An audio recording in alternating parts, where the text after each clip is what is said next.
Rang undang-undang yang ingin dibentangkan ini mesti kita sokong. Kerana ini adalah luhur kita. Kerana ini adalah legasi kita. Warisan kita.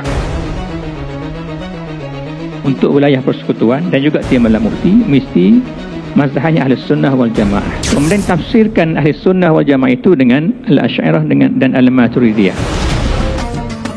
Usaha mempertahankan akidah Ahli Sunnah wal Jamaah ini harus melampaui batasan sentimen politik. Sama ada politik kepartian, pribadi.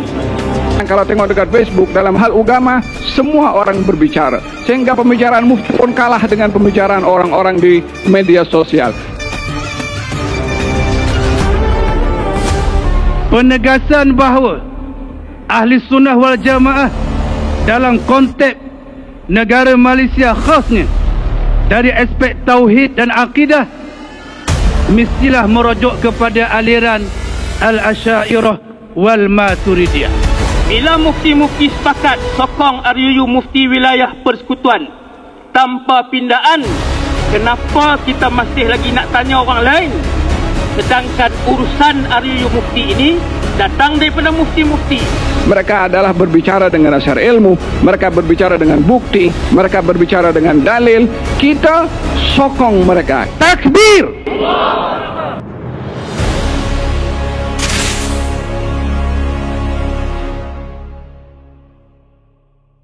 Bismillahirrahmanirrahim. Alhamdulillahirabbil alamin wassalatu wassalamu ala asyrafil anbiya'i wal mursalin wa ala alihi wa sahbihi ajma'in. Assalamualaikum warahmatullahi wabarakatuh.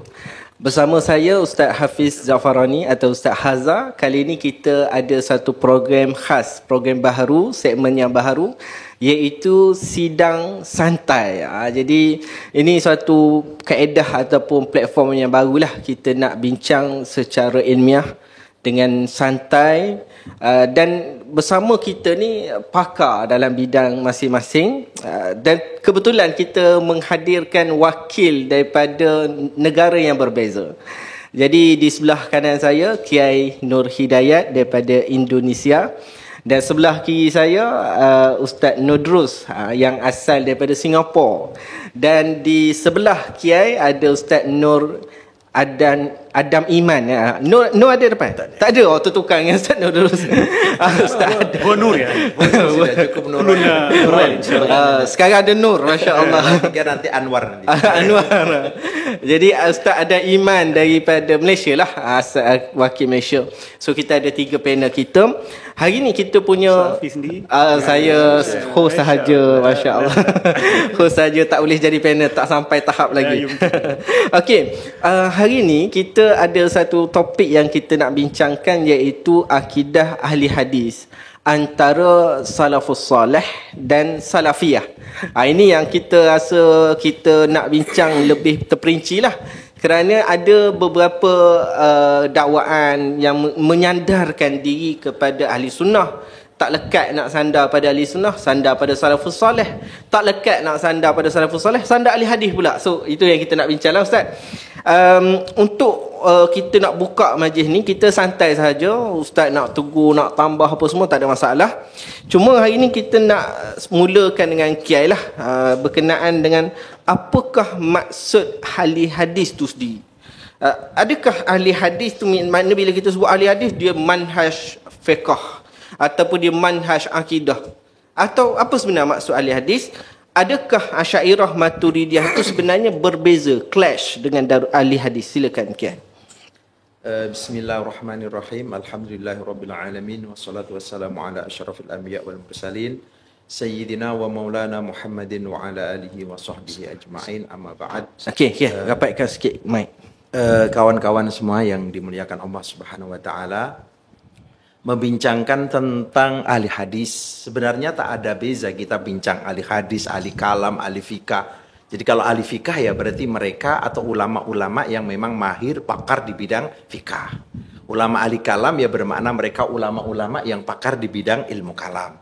Ulama ahli faraid misalkan ya mereka pakar di bidang ilmu faraid. Balaghah juga begitu, nahwu begitu, shorof begitu, tasawuf juga begitu. Nah, ahli hadis juga sama. Ahli hadis maknanya adalah mereka yang memang istighol, memang membincangkan, mendalami, paham tentang jarh wa ta'dil, dirasatul asanid dan seterusnya yang berkaitan dengan hadis. Itulah yang kemudian disebut dengan ahlu hadis. Jadi kalau ahlu ini kan satu kepakaran. Jadi ahlu fikah maknanya mereka yang pakar di bidang fikah. Kalau berarti misalkan ahlu nahwi, ilmu nahwu, maka mereka yang pakar di bidang ilmu nahwu. Sama. Mana dia bergelumang, dia masuk dalam bidang tersebut. Gitu. Kalau ahli hadis, dalam hadis je lah. Dalam kalau kita kata ahli fiqh, dia bergelumang dalam fiqh. Itu awalnya. Okay. Jadi makanya kalau di dalam ilmu hadis sendiri ada ilmu hadis riwayah, ada ilmu hadis diroyah. Maknanya memang dalam riwayah maupun diroyah mereka pakar. Itulah yang dikira sebagai ulama ahli hadis. Dan perlu dipahami dari dulu sampai sekarang itu tidak pernah kita jumpai madhab secara khas daripada ahli hadis. Laisa li ahli hadisi madhabun mustaqillun fil fiqhi wala fil i'tiqad atau fil aqidah.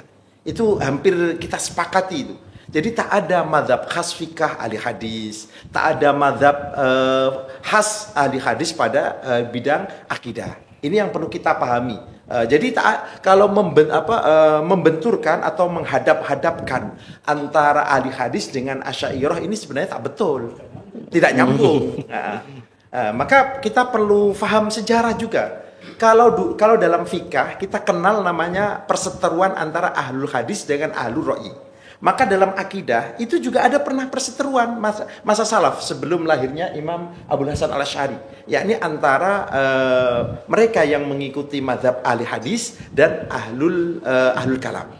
Seperti kalau ahli hadis ada Imam Ahmad dan lain-lain. Kemudian dalam ahli hadis, ahli kalam ada seperti Imam Ibnu Kullab, ya kan? Ibnu Kullab, Al-Qalanisi, Al-Karobisi, kemudian Haris Al-Muhasibi, itu ulama-ulama yang memang ahli kalam. Ahli kalam juga. Ahli Walaupun sunnah. mereka ya ahli sunnah. Dia mereka dulu salaf ahli sunnah wal jamaah. Tak ada yang cakap Haris Al-Muhasibi bukan ahli sunnah, tak ada.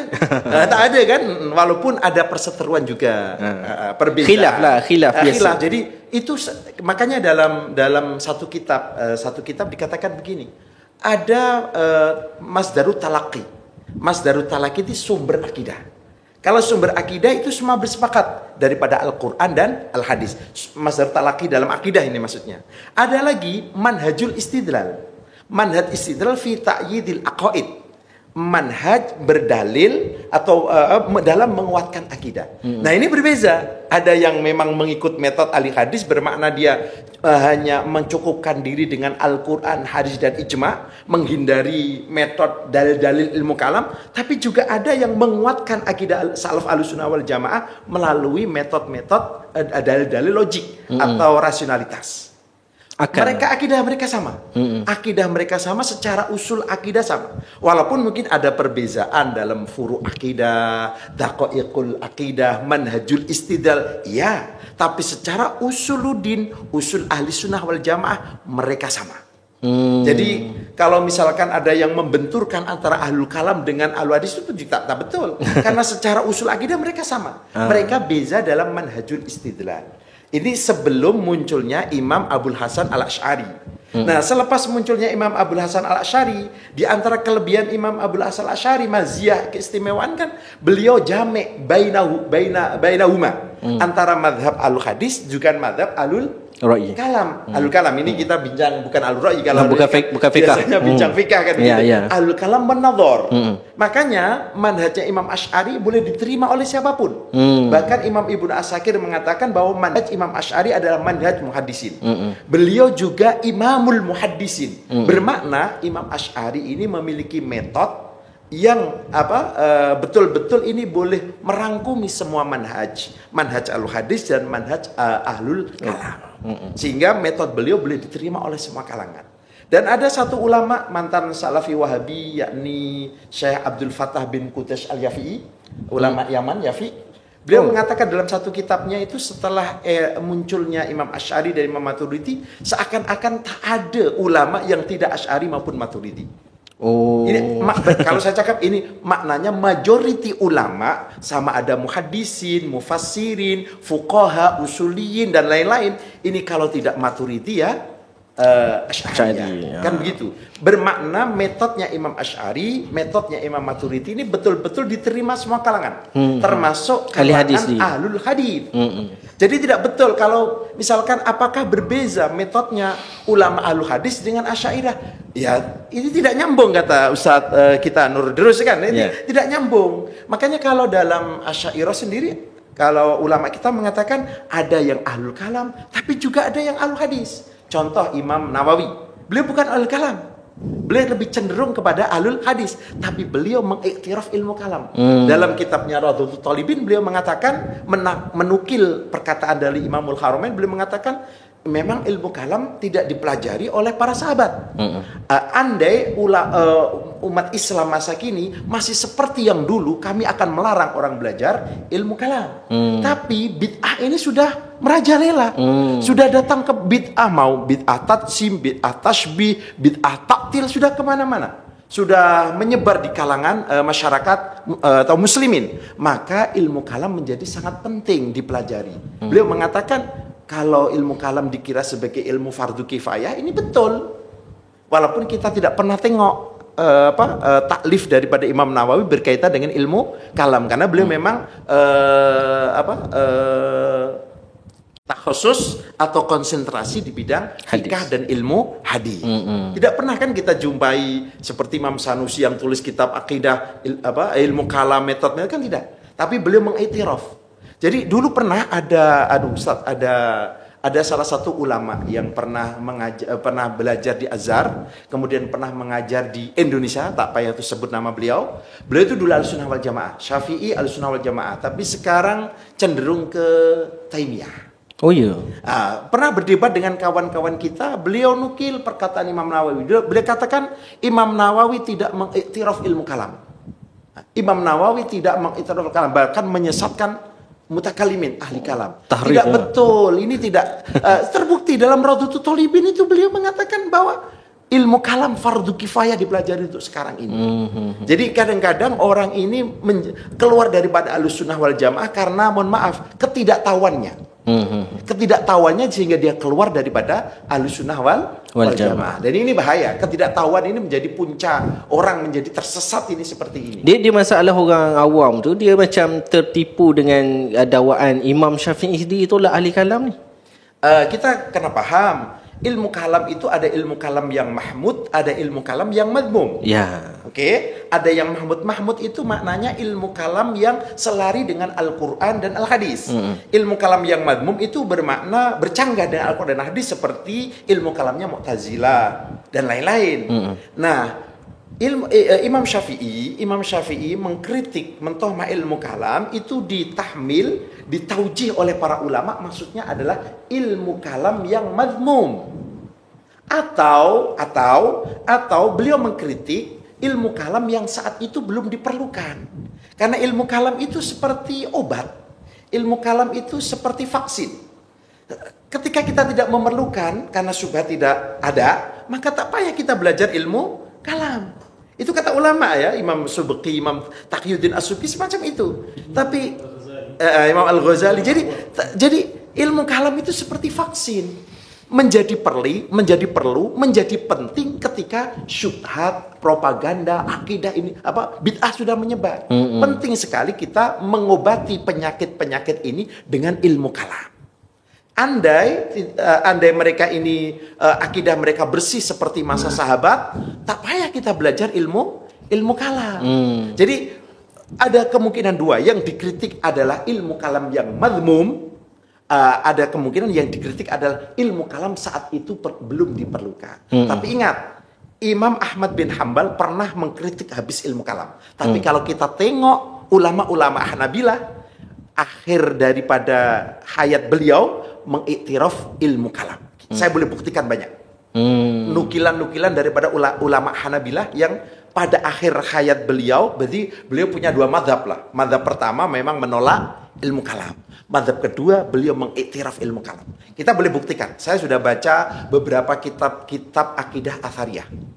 Jadi yang saya baca bukan hanya akidah Asy'ariyah Maturidiyah, saya juga baca akidah Athariyah. Dan itu disebutkan bahwa memang ilmu kalam ada yang madmum, ada yang mahmud, dan yang mahmud ini awal-awal memang ditolak karena belum diperlukan. Karena dia seperti vaksin tadi, seperti obat. Tapi selepas bid'ah ini menyebar, maka ilmu kalam menjadi penting untuk dipelajari. Dan akhir daripada hayat Imam Ahmad bin Hanbal, beliau mengiktiraf, mengakui ilmu kalam. Ada itu pula iktiraf ulama Hanabilah sendiri.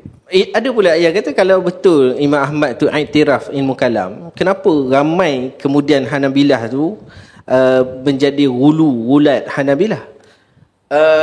Ada Hashwiyah dan sebagainya. Begini, kalau pada tahun sekitar 300 menuju ke 400, mulai Ibnu Syahin. Ibnu Syahin ini pakar hadis, hafidh hadis daripada kalangan ulama Hanabilah. Beliau bermadzhab Hambali. Beliau pernah mengatakan rajulani solihani bulia bi ashabisu. Dua orang laki-laki solih yang diuji dengan pengikutnya yang buruk. Satu Ja'far As-Shadiq dengan pengikutnya yang menjadi Rafidhah. Kemudian yang kedua adalah Imam Ahmad bin Hanbal. Bermakna memang Ghulatul Hanabilah itu sudah muncul sekitar tahun 300 sudah ada.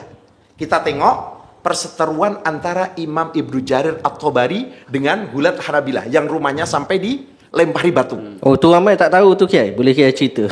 Itu kan begitu. Kan sekarang orang kata dia ahli hadis, dia salafiyah kan. Dia guna Imam Tabari. Ada memang kisahnya begini. Imam Tabari ini tidak bersetuju dengan statement atau klaim akidah yang mengatakan Allah mendudukkan Nabi Muhammad di atas arsy. Oh, itu. Ada yang mengatakan lagi Imam Tabari tidak bersetuju memasukkan Imam Ahmad ke kalangan fuqaha. Imam Ahmad itu kata Imam Tabari, beliau adalah muhaddis, laisa bifaqih. Nah, ini membuat kalangan Hanabilah marah. Sehingga rumah beliau dilempari batu. Tapi Imam Ibnu Jarir At-Tabari ini bukan penakut. Ya. Beliau diembargo, tak boleh keluar kan, di rumah dilempari batu. Beliau tulis kitab Ikhtilaful Fuqaha, Ikhtilafatul Fuqaha atau Ikhtilaful Fuqaha. Beliau tidak masukkan Imam Ahmad bin Hanbal juga. Jadi pemberani ini kan. Dan yang mengatakan Imam Ahmad laisa bi faqihin ini bukan hanya Imam Tabarani, Imam Ibnu Jarir At-Tabari saja, Imam Ibnu Abdul Bar juga cakap seperti itu. Tapi walaupun kemudian kita kritik lah, itu tidak betul. Imam Ahmad juga faqih. Sama seperti lah Imam Abu Hanifah kan ada juga yang kritik beliau ini bukan seorang kritikus hadis kan begitu kan? Ya. Ada, tapi itu pendapat tak betul. Jadi pendapat yang mengatakan bahwa Imam Ahmad bukan seorang faqih ini tidak betul. Dan sudah Imam Syafi'i sendiri mengiktiraf kepakaran fikih daripada Imam Ahmad bin Hanbal. Jadi itu dilempari batu. Itu Imam, dan itu dikritik oleh banyak ulama juga. Imam Az-Zahabi, Imam Ibnu Katsir itu mengkritik Hanabilah yang memusuhi Imam Ibnu Jarir At-Tabari. Jadi mungkin karena itu Ibnu Syahin kemudian mengatakan rajulani solihani bulia bi ashabisu, seorang laki-laki yang soleh tapi diuji dengan pengikutnya yang buruk, yakni Ja'far As-Shadiq dengan Imam Ahmad bin Hanbal. Kemudian kalau kita tengok kitab Tarikhul Madzahib Al-Islamiyah karangan Syekh Abu Zahrah, beliau itu mengisahkan pada masa sekitar 300 menuju 400 itu ada kelompok kecil Hanabilah. Kelompok kecil Hanabilah, salah satunya muassisnya ini Abu Ya'la. Abu Ya'la ini, tapi ada yang mengatakan beliau akhir hayatnya ini tarojo kepada Ahlussunnah wal Jamaah 100%. Ini beliau kelompok kecil Hanabilah ini mengklaim mereka berakidah salaf seperti akidahnya Imam Ahmad bin Hanbal. Tetapi kemudian ulama-ulama Hanabilah sendiri bangkit menghantam kelompok itu. Kalian tidak sama seperti akidahnya Imam Ahmad bin Hanbal. Salah satunya adalah Imam Ibnul Jauzi. Beliau tulis beberapa kitab mengkritik sesama ulama Hanabilah. Kemudian Salafiyah ini ditutup rapat-rapat. Salafiyah ini yang dibawa sekelompok kecil daripada Hanabilah ditutup rapat-rapat. Sampai saat itu dikatakan tidak disebut Hambali kecuali Mujassim. Gara-gara sekecil kelompok ini, mereka dikira mengotori mazhab Hambali yang suci. Oh, macam orang kata tak disebut Maliki melainkan Asy'ari. Tapi orang kena tak sebut Hambali melainkan Mujassim. Samalah seperti itulah begitulah. Terus kemudian Mazhab ini, pemikiran ini tutup rapat-rapat. Pada akhirnya muncul Syekh Ibnu Taimiyah.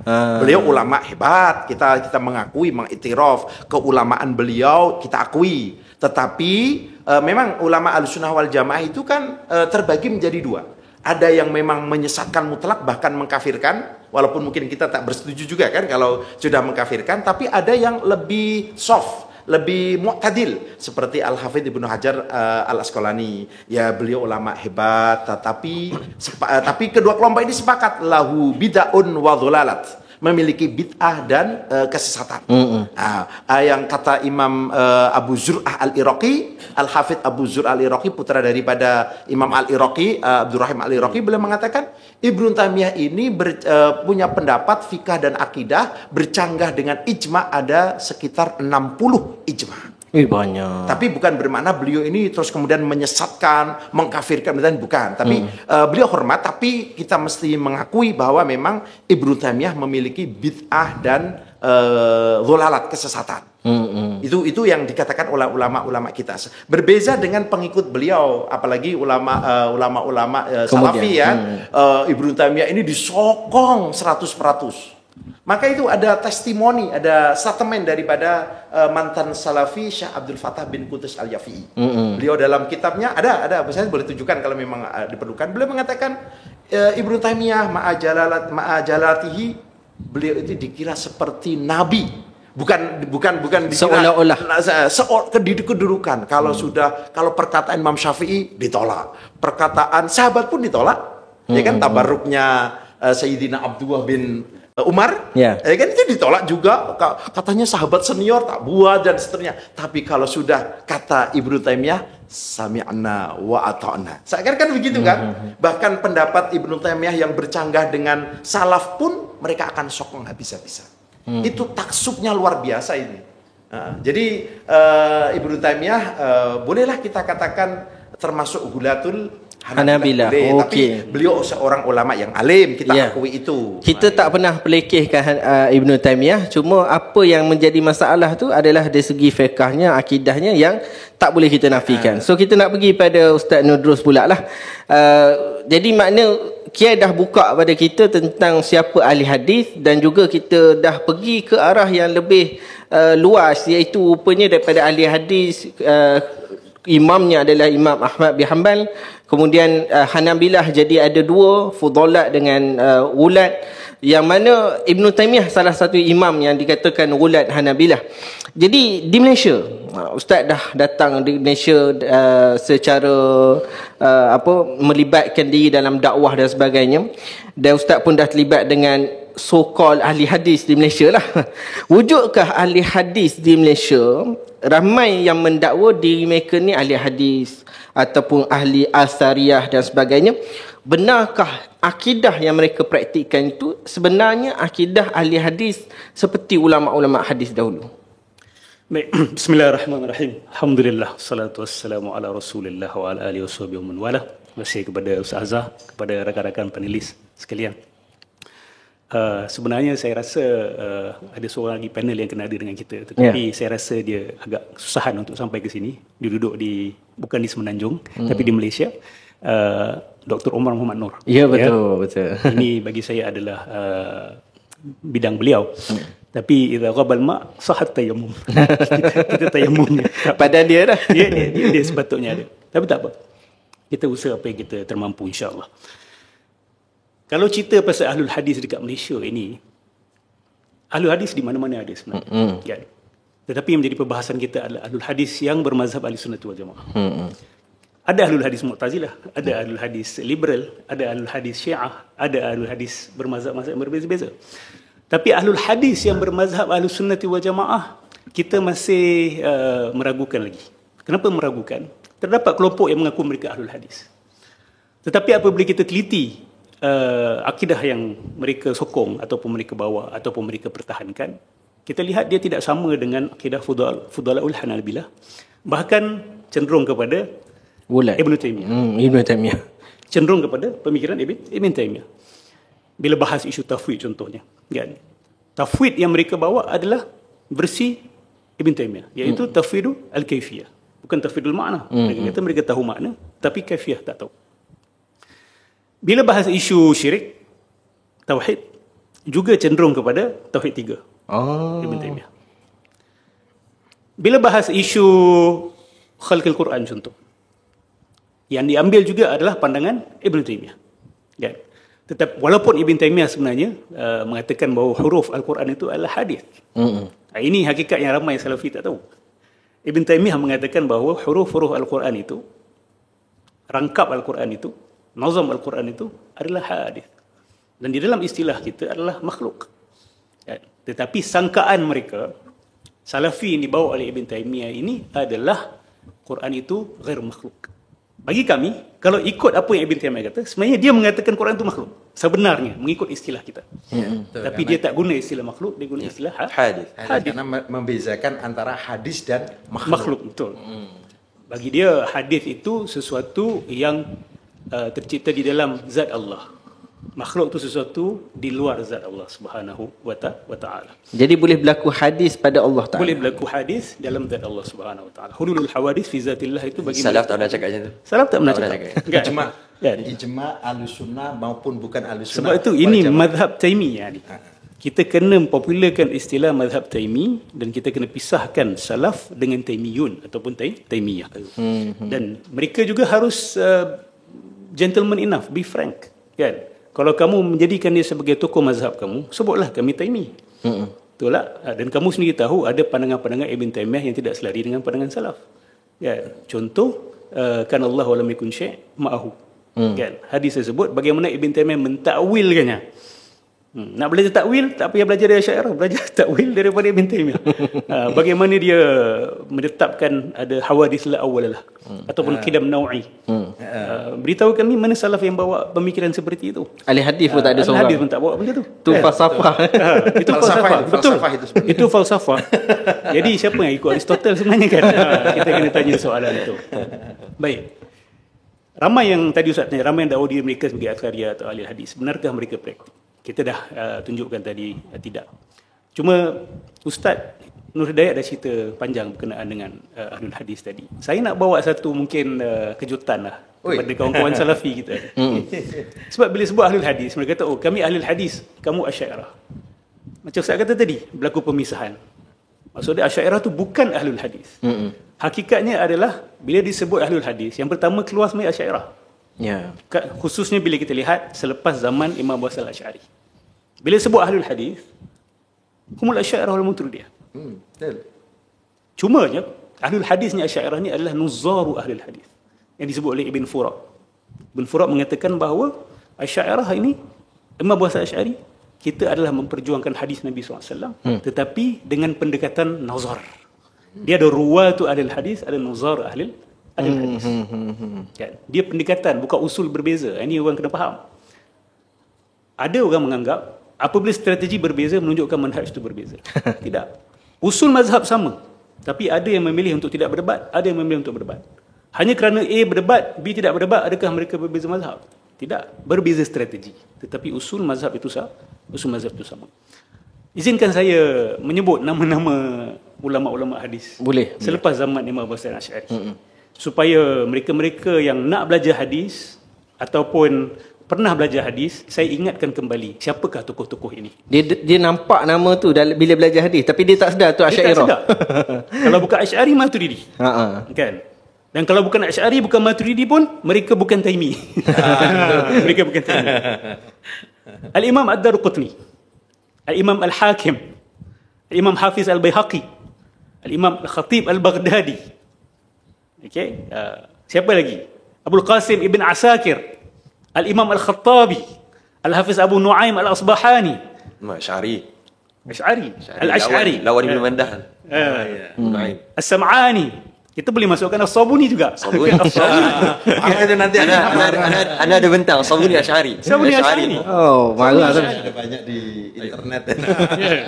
Ibn Al-Qattan, Al-Qadi Iyad, Ibn Salah, Al-Hafiz Al-Mundhiri, Al-Imam An-Nawawi, Al-Hafiz Nuruddin Al-Haythami, Al-Hafiz Al-Mizzi, Ibn Hajar Al-Asqalani, the prince Ibn of Kathir. Ibn Kathir, Ibn Munayyir, Ibn Battal, Al-Battal Al-Maliki. Kemudian kebanyakan pensyarah-pensyarah Sahihain, pensyarah-pensyarah Sunan, Al-Hafiz Al-Iraqi dan anaknya Abu Zur'ah, Ibn Jama'ah, Badruddin Al-Aini, Al-Hafiz As-Salah Al-Ala'i, Al-Imam Ibn Al-Mulaqqin, Syekhul Islam Ibn Daqiq Al-Aid, Al-Hafiz Al-Zahabi.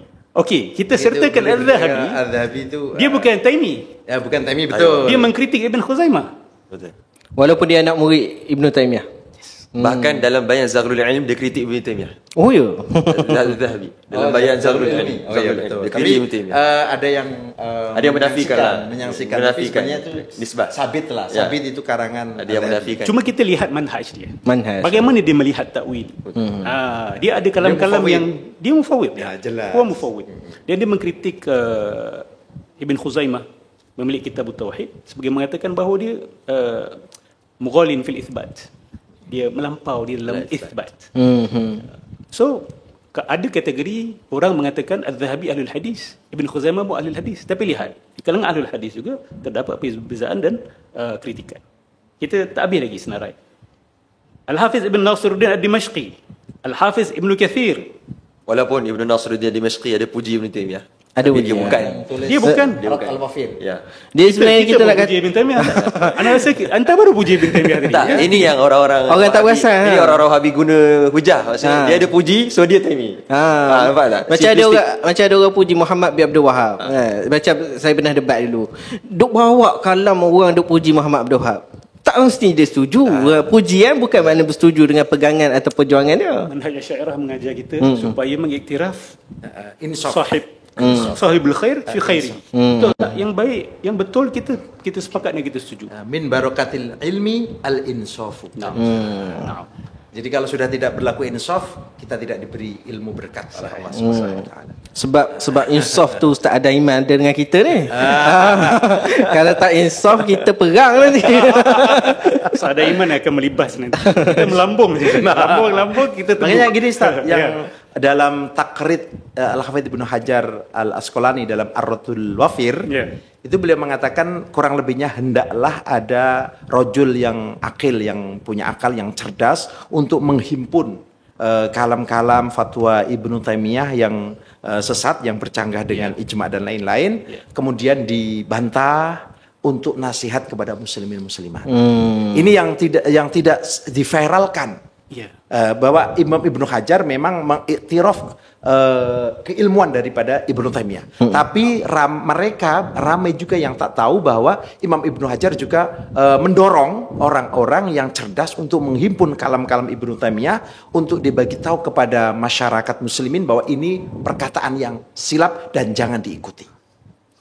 Dari riwayat yang paling sahih berkenaan dengan Ibn Taymiyah dari murid-murid ni sendiri. Betul tak? Ya, betul. Tapi masalah mereka ni, Al-Mizzi, mereka lompat Ibn Kathir, Al-Zahabi. dan tidak mahu melihat dan tidak mahu menilai kembali. Jadi anak murid dia antaranya adalah Ibn Qayyim, Al-Mizzi, Ibn Kathir, Az-Zahabi.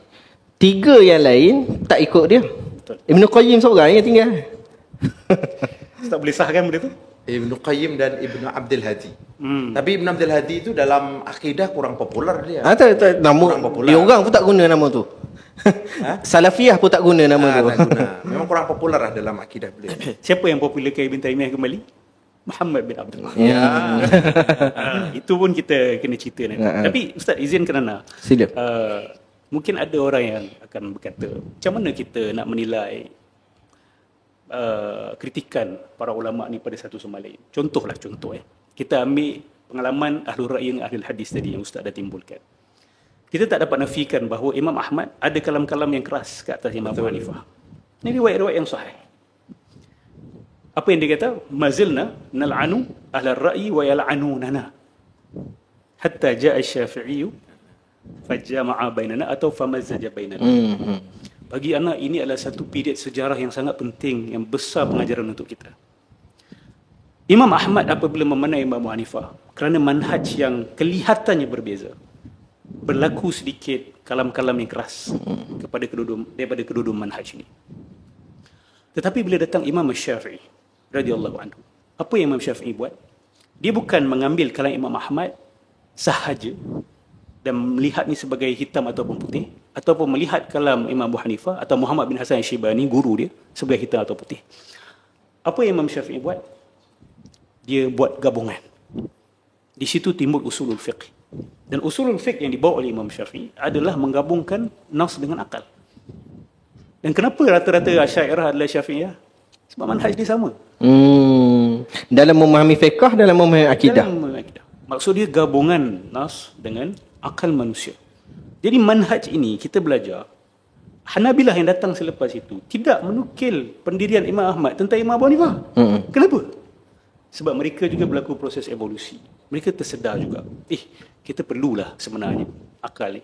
Dan di kalangan ahlul ra'yi kita pun perlu mensabitkan dalil-dalil kita ni. Jangan sebarang menggunakan spekulatif reasoning saja. Jadi tokoh yang seperti Imam Syafi'i yang datang kemudian adalah Imam Abu Hasan Al-Asy'ari.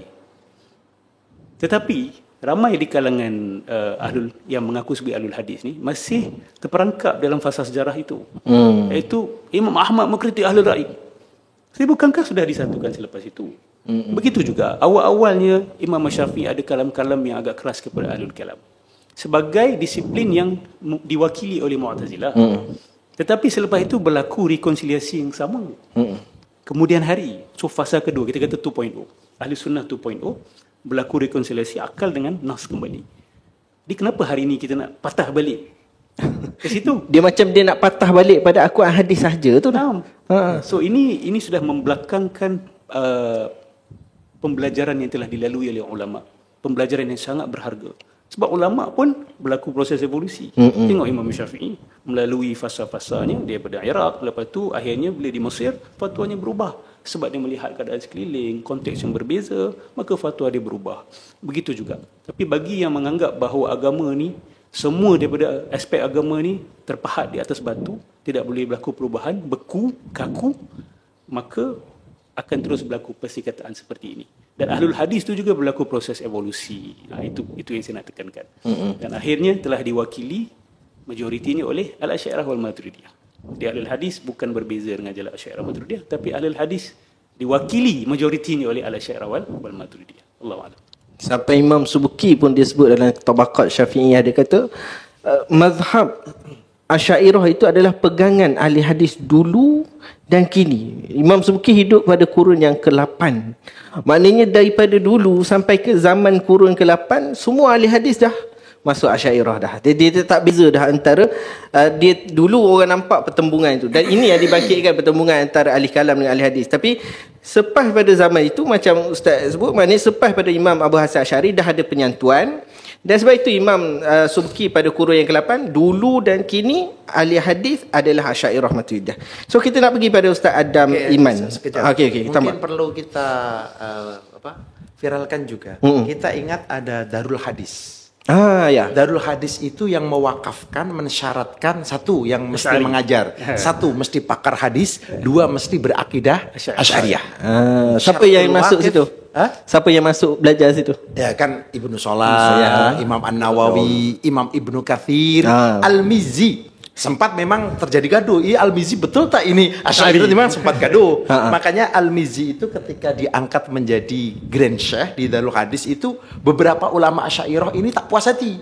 Betul tak ini Asy'ariyah? Kan begitu. Anak murid Ibnu Taimiyah. Ketika beliau mengajar kitab Khalqu Af'al Ibad Imam Al-Bukhari, itu sempat ulama Asy'ariyah marah. Jangan-jangan ini Jahmiyah yang dituduhkan adalah kami. Karena memang saat itu belum tahu bahwa memang Imam Al-Mizzi adalah Asy'ari. Tahunya begitu. Tapi ada mesti kalau mau ngajar kan ada semacam surat sen lah, apa itu tauqi atau sen lah, pengakuan bahwa beliau Asy'ari. Beliau Asy'ari dan Al-Mizzi mengaku sebagai Asy'ari. Kalau tidak mengaku sebagai Asy'ari dan tidak berakidah Asy'ari, berarti Al-Mizzi melanggar syariat Allah. Karena syaratul waqif kanas syari. Kalau si wakaf sudah mensyaratkan sesuatu, maka tidak boleh dilanggar karena itu seperti nas agama. Dan Al-Mizzi menjadi Grand Syekh di Darul Hadis, Imam Ibnu Katsir juga menjadi Grand Syekh pada Darul Hadis. Ini saja tambahan ini. Ini penting sekali. Itu ramai tak tahu tuh. Bermakna bahwa dalam Asy'ariyah pun banyak pakar hadis. Itu di Betul. Darul Hadis itu. Nah, itu ramai tak perasan. Betul. Jadi kat video ni viral. Baik, Ustaz Adai Iman. Bagi yang tak tahulah, Ustaz Adai Iman ni asalnya Wahabi lah senang cerita. Dan dia punya Wahabi tu memang totok lah dulu. Saya pernah tengok satu video dia kata ni dahsyat ni. Tapi antara benda yang dipuji oleh Asy'ariyah masa tu, walaupun Ustaz ada iman sebagai Wahabi ataupun Salafi ni sebutan lebih lembut kot dia kata Ustaz ada iman tu walaupun dia totok tapi dia insaf, dia ilmiah, dia tak menyerang peribadi dan sebagainya. Mungkin itu yang menyebabkan turning point Ustaz boleh berpindah daripada Salafi Wahabi kepada Ahli Sunnah wal Jamaah lah. Kita tak kata Asy'ariyah lagi, tapi Ustaz ceritalah nanti. Okey, Ustaz, apa beza Asy'ariyah Maturidiyah dengan Asariyah ataupun Hanabilah yang ada di dalam perbahasan para ulama? Sila Ustaz. Bismillah wassalatu wassalamu ala Rasulillah wa ala alihi wa ashabihi wa man walaha ma ba'd. Yang saya hormati, terima kasih Al-Fadhil Ustaz Azhar, seterusnya rakan-rakan asatidzah panel Kiai Nur Hidayat Ustaz Al-Fadhil Ustaz Nudurus. Izinkan saya untuk bercakap pada hari ini saya pada martabat adik-adik kepada asatidzah semuanya. Saya masih muda. Berhubung kepada soalan Al-Fadhil Ustaz Azhar, apakah perbezaan di antara Al-Asy'ariyah dan Al-Maturidiyah dengan Athariyah Hanabilah? Kita tak dapat nafikanlah. Dalam kalangan Hanabilah dengan Asy'ariyah pun, meskipun dalam satu keluarga Ahli Sunnah wal Jamaah, masih lagi ada perbezaan. Seperti mana Kiai Nur Hidayat ada sebut pada awal tadi, mereka ini berbeza dalam isu furu' akidah ataupun daqaiqul akidah. Perkara yang mendalam dalam akidah, yang mana orang awam tak wajib tahu, yang mana perbahasan itu berlega dalam kalangan para ulama, para intelektual. Pada perkara tersebut ada perbezaan pendapat yang mana dinaskan oleh ulama Hanabilah, itu tidak membawa kepada tabdi' ataupun takfir. Ulama Hanabilah sendiri menyatakan bahawasanya perbezaan dalam bab-bab seperti itu bin nas, mereka nyatakan tentang khalqul Quran, tentang kemakhlukan Al-Quran. Kalau berlaku perbezaan pendapat, masih lagi belum mengeluarkan seseorang itu daripada daerah agama Ahlussunnah, agama Islam, daerah tauhid dan sebagainya lah. Masih lagi ada takwil-takwil dan uzur-uzur yang mesti diberikan.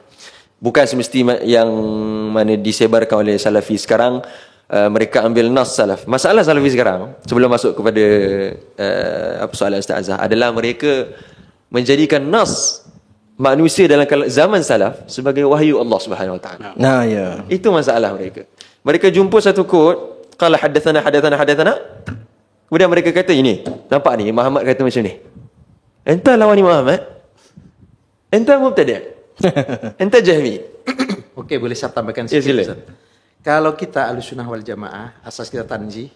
Kalau kita beza dengan mereka Salafi. Kalau Salafi tengok hadis yang seakan-akan Allah memiliki fisik, mereka akan suka sangat. Iya, betul. Kan begitu. Mereka Oh, akan ini suka tengok. sangat. Betul. Allah seperti ini, tengok. Betul, tengok. betul. Tapi kan kita ini yang sudah diajarkan tanzih, mukhalafatul hawadis. Iya. Macam mana ini? Macam mana? Pasti akan ini bezanya. Benar. Yang memang akal kita tanzih dan Betul. akal mereka yang tidak tanzih. Okey, terus. Jazakumullah khairan. Assalamualaikum Kiai. Perkara itu saya akan sentuh soalan yang kedua mungkin. Apa itu? Sebagai ex-Wahabi, sejauh manakah tajsim dalam kalangan sejauh manakah tajsim dalam kalangan mereka kan? Saya akan sentuh lagi beberapa pengalaman peribadi. Okay? Jadi dalam kalangan Asy'ariyah dengan Hanabilah ini, mereka still lagi mempunyai khilaf. Still lagi mempunyai khilaf. Seperti mana dinaskan oleh Al-Hafiz Abdul Baqi Al-Hambali, Al-Mawahibi Al-Hambali dalam Al-Ain wal Athar.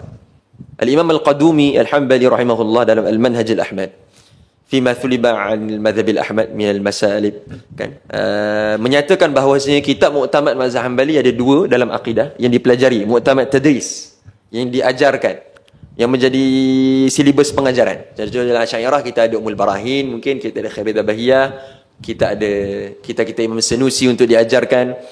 Dalam Hanabilah ni Fudhal al-Hanabilah lah, okey. Yang menjadi muktamad tadris yang diajarkan muktamad adalah Al-Ain wal Athar oleh Abdul Baqi Al-Hambali, dan juga Nihayatul Mubtadi'in oleh Al-Imam Ibn Hamdan, Hamad bin Syabib bin Hamdan, yang diringkaskan oleh Imam Ibn Balban Al-Hambali rahimahullah dalam Qala'idul Aqyan.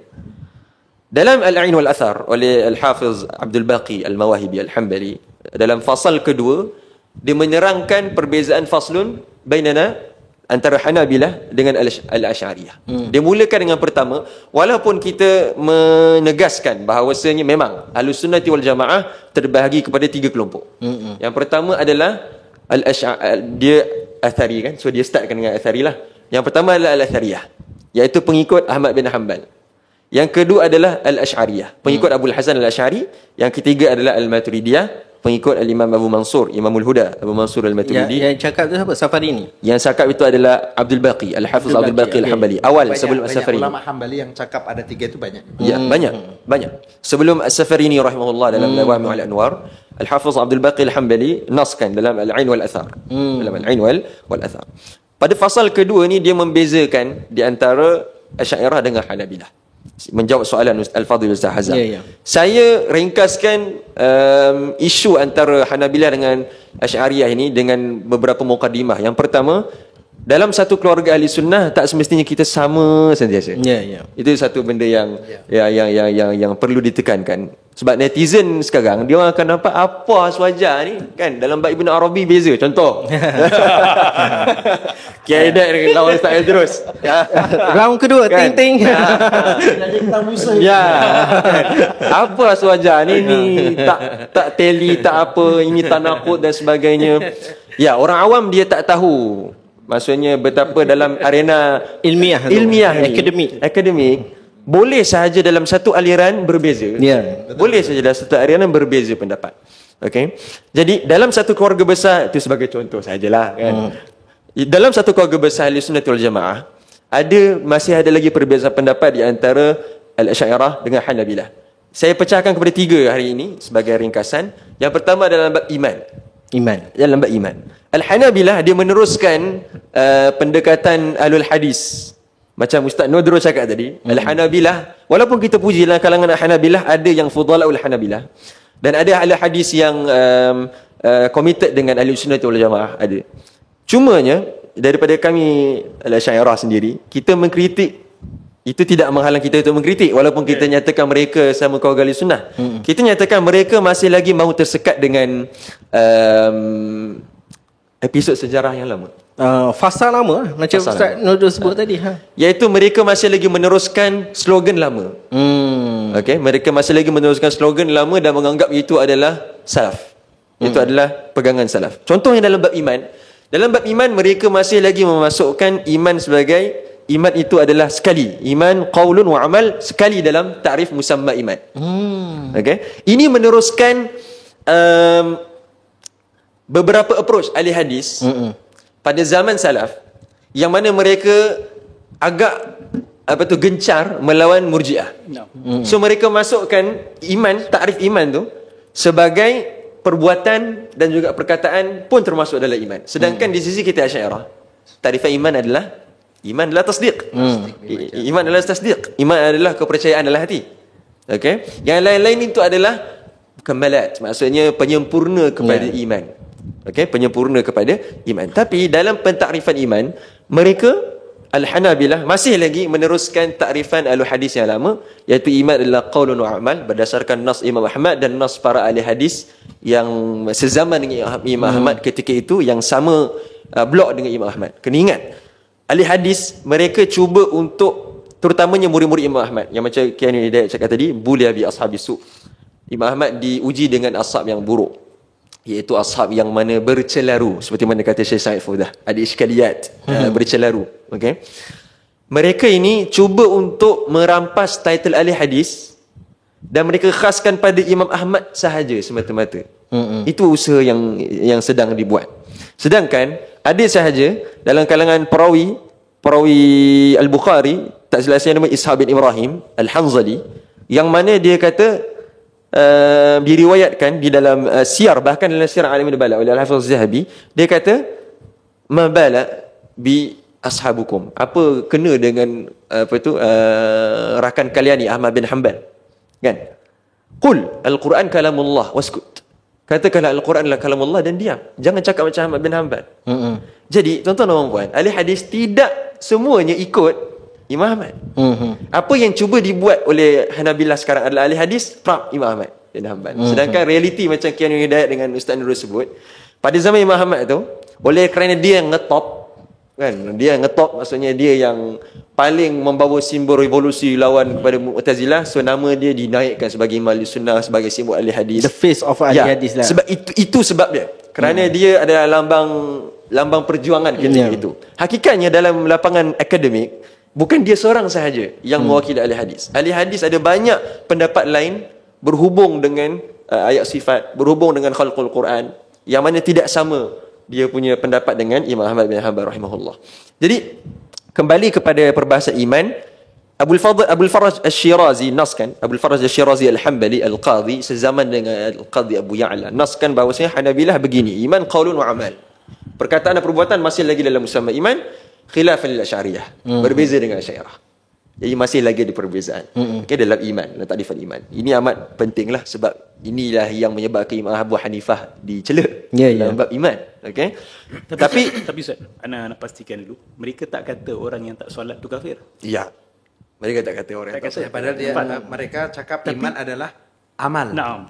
Maksud dia, hakikatnya mereka menerima bahawa amal ni masih samarah. Betul. So dia masukkan mukamilat tu di dalam hakikatul iman. Sebab itu kita nyatakan bahawasanya Al-Hanabilah mereka, bukan kita katakanlah, Syekh Fodah dia cakaplah, ladaihim iskalat pada taksil sebenarnya. Pada taksil, mereka ada taksil. Tapi tak apalah, itu ruang untuk kritik Al-Hanabilah pada masa yang lain mungkin. Cumanya nak katanya begitu taksil mereka. Begitulah taqid mereka. Begitulah ta'rif mereka. Okey, tapi bila tengok dalam furu' Mu'tamad Hanabilah bahkan beza dengan usul-usul yang mereka sebut. Mereka ikut muktamad mazhab-mazhab lain. Okey? Ni kita kata proses evolusi ni. Ya, betul. Okey. So, kita kena tahulah tak semestinya ulama dia letak usul and then dia iltizam dengan usul tu sentiasa. Tidak semestinya. Tidak semestinya dia letak syurut, kemudian dalam setiap furu' yang dia jumpa, dia akan ikut furu'. Dia akan ikut asal ataupun syurut yang dia letak pada awal tu. Tak semestinya. Dan tak semestinya nas Imam Ahmad akan diguna pakai pada setiap furu'. Saya tak pasti kalau perbahasan kita ni untuk awam, tapi ini penting untuk ditegaskan. Okay? Jadi itu yang pertama dalam perbahasan iman, yang mana ianya kurang relevan lah sekarang kan, perbahasan iman. Yang paling ngetop kita kata kurang relevan, tapi sebenarnya isu sekarang ni Wahabi menghukum kafir dengan perbuatannya. Ya, betul. Orang tawaf kubur kita tak setuju, tapi tawaf kubur tu terus jadi kafir. Itu masalah dah tauhid 3. Itu lebih spesifik lagi masalah pada tauhid 3, taksim tauhid. Jadi sebenarnya kita Asy'ariyah kita kata pada pengkafiran seseorang ataupun iman seseorang itu kekal ataupun tidak pada hati dia, i'tiqad dia. So kena gali i'tiqad dia, baru hakim boleh buat keputusan. Tapi sekarang dengan perbuatan terus dituduh syirik, kafir. So terus itu lebih kepada dua isu yang berbeza, dua isu yang saling sinkronis lah antara taksim tauhid dengan perbahasan iman lah. Sebab itu saya mulakan juga. Cumanya dia tidaklah se-hot perbahasan ayat sifat. Okey, isu kedua ayat sifat. Itu yang paling penting. Ayat sifat. Itu yang sama sekarang ni. Dalam Hanabilah sebenarnya muktamad Al-Hanabilah seperti mana yang Hanabilah war-warkan adalah mereka mengikut muktamad Al-Imam Al-Qadhi Abu Ya'la dalam Mukhtasar Al-Mu'tamad, Al-Qadhi Az-Zaghuni dalam aqidah, dan nusus daripada Imam Ahmad yang banyaklah. Okey. Mereka ini kalau kita tengok akidah mereka disimpulkan oleh Abdul Baqi Al-Hambali dalam Al-Ani wal Athar, dan juga Qala'idul Aqyan Ibn Balban, Najatul Khalaf oleh Uthman bin Qaid Al-Najdi, Hambali Najdi, Uthman bin Qaid. Itu zaman bila dia? Sezaman, hampir sezaman dengan Imam Muhammad bin Wahab. Oh ya? Hampir sezaman dengan Muhammad bin Wahab. Tapi dia fudalah. Wahab, dia fudalah. Oh. Okey. Orang nampak Muhammad bin Wahab tapi nak katanya itulah dia. Okey.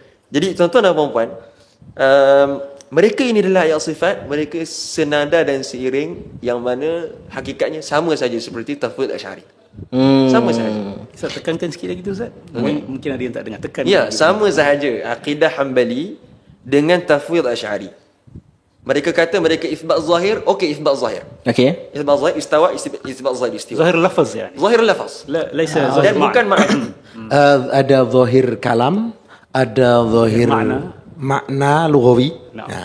Nah, yang ditolak itu adalah zahir makna lughawi. Tapi zahir lafaz tu dia Zahir lafaz tidak. Zahir lafaz Zahir lafaz itu maknanya tidak taktil dan tidak takwil. Betul. Tidak taktil, tidak Nah, takwil, biasa kita- begitu. Amir ruh. Ya, makanya kita perlu untuk menyampaikan kepada kalangan awam tentang perbezaan ini. Iya. Karena memang ada nas-nas ulama kita yang mengatakan memang imrar ala zahir. Memang ada. Ya, ya, itu memang. kemudian dipahami oleh mereka. Kita katakan betul, memang ada ulama yang memang memberlakukan sebagaimana zahirnya. Tapi ini bukan zahir lughawi sebagaimana yang dipahami oleh salafi. Nah, Ya, ini zahir zahir lafaz. lafaz. Atau zahir Sehab, kalam. perkara ini yang Kian Widik cakap tadi, dah Ustaz Nodrus arahkan saya untuk tegaskan. Mereka sama seperti tafwid Asy'ari, yang mana mereka tafwid ma'na Hanabilah. Walaupun kita berbeza kan, tapi ini mereka sama dengan kita. Dia tak isbat makna lah. Dia tak isbat makna. Makna Dia tak isbat lughawi. makna Makna lughah. zahir tak? Makna zahir lughah tak isbat. Seperti mana yang dinaskan oleh Ibnu Qudamah Al-Maqdisi dalam Tahrim an-Nazar fi Kutub al-Kalam.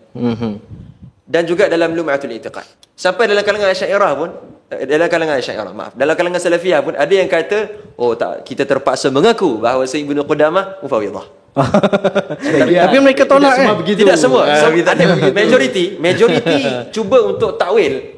Majority cuba untuk hamal dan terehat bawa Ibnu Qudamah tu geng kita. Ya. Tetapi ada sebahagian maksudnya mahal syahid ni nak kata dia tak nampak tak ada jalan lagi dah, seperti Allamah bin Jibrin, Syekh bin Jibrin. Ya. Allamah Abdullah bin Jibrin. Dia kata Ibnu Qudamah ni cakap macam ni dan wal khilafu was-sawabu khilafu dzalika. Dan yang setepatnya bukan seperti apa yang Ibnu Qudamah cakap. Ibnu Jadi Qudamah cakap ni sama-sama Hambali pun kalau tak sesuai dengan akidah dia, as-sawab lain. Yang betulnya lain. Walaupun yang cakap tu Ibnu Qudamah. Ya tak? Walaupun yang cakap tu Ibnu Qudamah. Jadi dinas oleh Ibnu Qudamah, bahkan Ibnu Rajab Al-Hambali rahimahullah dalam Fadl Salaf ala al-Khalaf. Dia kata bahawasanya dia membantah Muqatil bin Sulaiman dan juga Karramiyah. Dia kata, kenapa tak diam macam mana salaf diam? Dan tidak memberitahu, tidak mentakwil, tidak memberitahu maknanya, menyerahkan maknanya kepada Allah Subhanahu wa taala. Jadi ini adalah akidah Hanabilah sebenarnya, iaitu itsbat zahir lafaz dan menyerahkan maknanya kepada Allah Subhanahu wa taala, seperti mana yang dinaskan oleh Al-Qadhi Abu Ya'la, anak dia Al-Qadhi Ibn Abi Ya'la As-Saghir, dan juga Ibn Az-Zaghuni, Ibn Al-Jawzi lebih lagi yang karang Iddaf' wa Iham at-Tashbih. Begitu juga a'immah Al-Hanabilah, okay? Seperti Al-Imam Abdul Baqi Al-Hambali, Al-Imam Ibn Balban, Al-Imam Mar'i Al-Karmi rahimahullah ta'ala. Ini mu'tamad belaka semuanya. Mu'tamad belaka. Bukan seperti Al-Imam Ibn Taymiyah Al-Hafid. Dalam kalangan Hanabilah ada dua Ibn Taymiyah. Satu Majduddin Abdul Barakat, Ibn Taymiyah Al-Jadd, satu lagi Ibn Taymiyah Al-Hafid. Okay? Bukan seperti Ibn Taymiyah. Al-Imam Ibn Taymiyah, kita boleh nyatakan beliau rahimahullah, namun beliau tidak serius dalam menafikan tajsim. Hal ini berbeza dengan A'immah Hanabilah yang serius dan committed menafikan tajsim. Dan dia kata tashbih tak salah kan? Ya, ada beberapa dimensi tasbih yang tak salah. Tak salah. Itu kata Ibn Taymiyah sarahatan. Okey. Ini khilaf antara Ibn Taymiyah dengan Al-Hanabilah. Al-Hanabilah begitu committed menafikan tajsim. Itu sama dengan kita lah. Sama. Sebenarnya untuk orang yang tak tahulah, maksudnya bila kita buka kitab Asy'ariyah tu sendiri, terutama pada bab mukhalafatuhu ta'ala lil hawadis, didatang ke perbahasan mutasyabihat, istawa, yad dan sebagainya. Asy'ariyah tu sendiri kata ada dua kan. Antara satu pegangan salaf iaitu tafwid. Yang kedua pegangan khalaf iaitu takwil. Jadi tafwid ni sendiri sebenarnya dah sama dengan ahli hadis. Sebab itu betul. Sebab itu Dr. Hamzah Bakri dia kata mazhab Asy'ari ni adalah mazhab yang amat baik, amat relevan dan amat mendatangkan kemaslahatan. Bukan seperti mana yang ditimbulkan oleh sebahagian orang. Mana kamera? Sebahagian orang.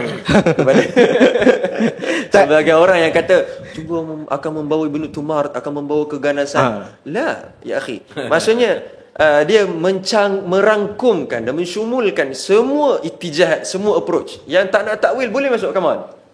Kita nak kait sikitlah dengan RUU Mufti Wilayah ni. Sebab kan RUU Mufti Wilayah takrif dia ahli sunnah wal jamaah itu Asy'ariyah Maturidiyah. So ada orang tanya kenapa tak masuk ahli hadis. So kita nak kata bahawa dalam pegangan Asy'ariyah tu sendiri dah terima pegangan salaf, pegangan ahli hadis yang tafwid. Dan macam Ustaz sebut tadi, muktamad pegangan ahli hadis tu sendiri adalah tafwid sebiji macam penerimaan ulama Asy'ariyah. Dan so itu yang inklusif, dah masuk dah semua tu. Amat tepat sekali. Dan pegangan Ibn Taymiyah adalah ikhtiarat persendirian Ibn Taymiyah yang bukan menjadi qaul rasmi mazhab. Bukan menjadi qaul rasmi mazhab. Datang sekarang ni satu isu, iaitu orang cuba menjadikan Ibn Taymiyah sebagai rasmi mazhab. Perkara rasmi mazhab. Dan ini dimulakan oleh Muhammad bin Abdul Wahab At-Tamimi, An-Najdi. Okey, dimulakan oleh beliau dan disambung oleh pengikut-pengikut beliau lah. Okay. Jadi perkara ini yang perlu dibersihkan. Even dalam kalangan Hanabilah sekarang pun, Syekhul Hanabilah di Azhar, Syekh Muhammad As-Sayyid, Syekhul Hanabilah di Iraq, Syekh Faris Fali Al-Khazraji, mereka tekankan pada perkara yang sama, iaitu yes, Ibn Taymiyah kita hormat. Imam Buhuti kata Ibn Taymiyah nafi' al-madhhab, yudafi' anis salaf, bari'a min at-tajsim. Okeylah, itu pendapat Hanabilah lah, yang mengatakan bahawa Ibn Taymiyah tidak ada terlibat dengan tajsim dan sebagainya. Itu pendapat Hanabilah. Tetapi Imam Buhuti sendiri tidak memilih kecenderungan Ibn Taymiyah dalam banyak fatwa beliau. Dalam ta'rifan akidah, dalam ta'rifan ilmu, dalam Imam Buhuti tu siapa Ustaz? Orang Mansur al-Buhuti, pemilik qaul mu'tamad mazhab Hanbali. Siapa yang belajar mazhab Hanbali? Kan? Penulis kitab Kashful Qina. Ya, Kashful Qina, Kashful Qina, Ar-Rawd al-Murbi', Syarh Zad al-Mustaqni oleh Imam Musa al-Hajjawi rahimahullah. Dia ini seperti, boleh kita kata seperti Imam Ibn Hajar al-Haytami lah dalam kalangan Syafi'i. Okay? Imam Musa al-Hajjawi, Imam Mansur al-Buhuti rahimahullah, Hanabilah Mesir. Beliau puji, tetapi dalam banyak furu' beliau kata muktamad seperti ini, dan Syekh Taqiyuddin kata seperti ini. Syekh Taqiyuddin adalah quote bagi Ibn Taymiyah dalam kalangan kita Hanabilah. Syekh Taqiyuddin kata begini, tapi muktamad macam ni. As-sahih al-manqul macam ni. Syekh Taqiyuddin kata begini. Jadi nak katanya, bukan semua fatwa Ibn Taymiyah, bukan semua ikhtiar Ibn Taymiyah adalah wajah rasmi Athariyah Hanabilah Ahlul Hadis. Okey, Ustaz, kita dah nak berhenti rehat sekejap. Okay. Soalan yang terakhir, Ustaz boleh ringkaskan, ada tak Hanabilah yang begitu, yang fudalat Hanabilah di Malaysia sebenarnya? Tak ada. Tak ada? Siapa cakap tak ada? Oh, tak ada? Tak ada. Ustaz-ustaz lain boleh bantah ke? Tak ada. Saya tak tahu. Tapi kalau di Indonesia ada. Sekarang di Indonesia, ya betul. Ada kawan-kawan saya Ustaz Nur Fajri Ramadan yang ajar kitab-kitab Al-Ain Al-Asar. Saya masuk dalam grup Hanabilah Indonesia. Oh, di Indonesia ada gerakan Hanabilah. Betul. Okey. Di Malaysia tak ada. Di Malaysia malangnya InsyaAllah ada bila-bila nanti. tidak ada. Tidak ada. Tidak. Ini pengasas dia lah. Tapi saya bukan Hambali. Adamiyah. Saya bukan Hambali. Saya bukan Hambali tadi. Saya Asy'ari. Ni pengakuan eksklusif. Syahadatulillah thumma litarikh. Syahadatulillah thumma litarikh. Kullu Syafi'i Asy'ari. Setiap Syafi'i adalah Asy'ari. Dan apa tu, di Malaysia ini, kalau mereka mahu mengaku mereka Athari atau Hambali, come on, belajar kitab-kitab muktamad yang kita cakap tadi. Betul. Jangan bawa Imam Ibn Taymiyah punya buku. Ibn Taymiyah punya buku tidak menjadi muktamad tadris. Ia hanya menjadi sumber sokongan dalam kitab-kitab ashab. Imam As-Safari ini nukil Nas Ibn Taymiyah. Okeylah. Kan, yang mana dia sudah tangkih. Dia sudah cemak. Dia sudah semak cross and check sampai saring. Kan? Al-Imam Ar-Ruhaibani nukil dalam Muntahal Iradat Nas Ibn Taymiyah, Nas Syekh Taqiyuddin, dia dah semak. Okey. Tetapi Al-Hanabilah tak bawa isu hulul hawadith, qidam an-naw'. Betul. Kan, dalam akidah mereka tak bawa. Mereka nafikan hawadith bagi Allah Subhanahu taala. Dalam muktamad kita muktamad kita ajar tadi. Okey. Mereka nafikan jisim, nafyul jismiyah wal arad wal jawhar daripada Allah Subhanahu taala. Mereka naskan nuzul bukan intiqal. Baik dan dalam kalangan, dalam masa yang sama, Ibn Taymiyah masih lagi ragu-ragu nak nafikan. Ibn Taymiyah masih lagi ragu-ragu. Dalam majmu' dia nafi. Tapi dalam tempat yang lain dia tak nafi. Intiqal, harakah, kan? Dia tak nafi. Dia kata ada salaf yang kata. Ada salaf yang ithbat. Ashab ad-Darimi ithbat harakah dan sebagainya. Dalam majmu' dia nafi. Kan? Jadi tuan-tuan dan puan-puan, ulama Hanabilah nampak ketidakkonsistenan seperti ini. Adul istiqamah tidak layak menjadi qaul muktamad.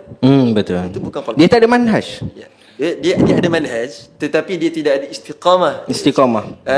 Konsisten dengan usul. Sebab itu kita nampak Ibn Taymiyah dalam perbahasan nafi jisim, dia tak nafi jisim. Dia bukanlah dia nassun li tajsim, tapi zahir li tajsim. Mendedahkan diri dia kepada lawazim, awak mujassim. Sebab itu ulama-ulama nampak saya bersetuju dengan statement ulama yang mengatakan walaupun ini ada perbezaan kan, Ibnu Taimiyah Mujassamah Tauhid, kalau saya setuju dengan pendapat yang mengatakan Ibnu Taimiyah ini mel ke tajsim. Yes. Sebab itu kita kata bukan nas li tajsim. Kalau dalil kan ada nas zahir muawwal kan.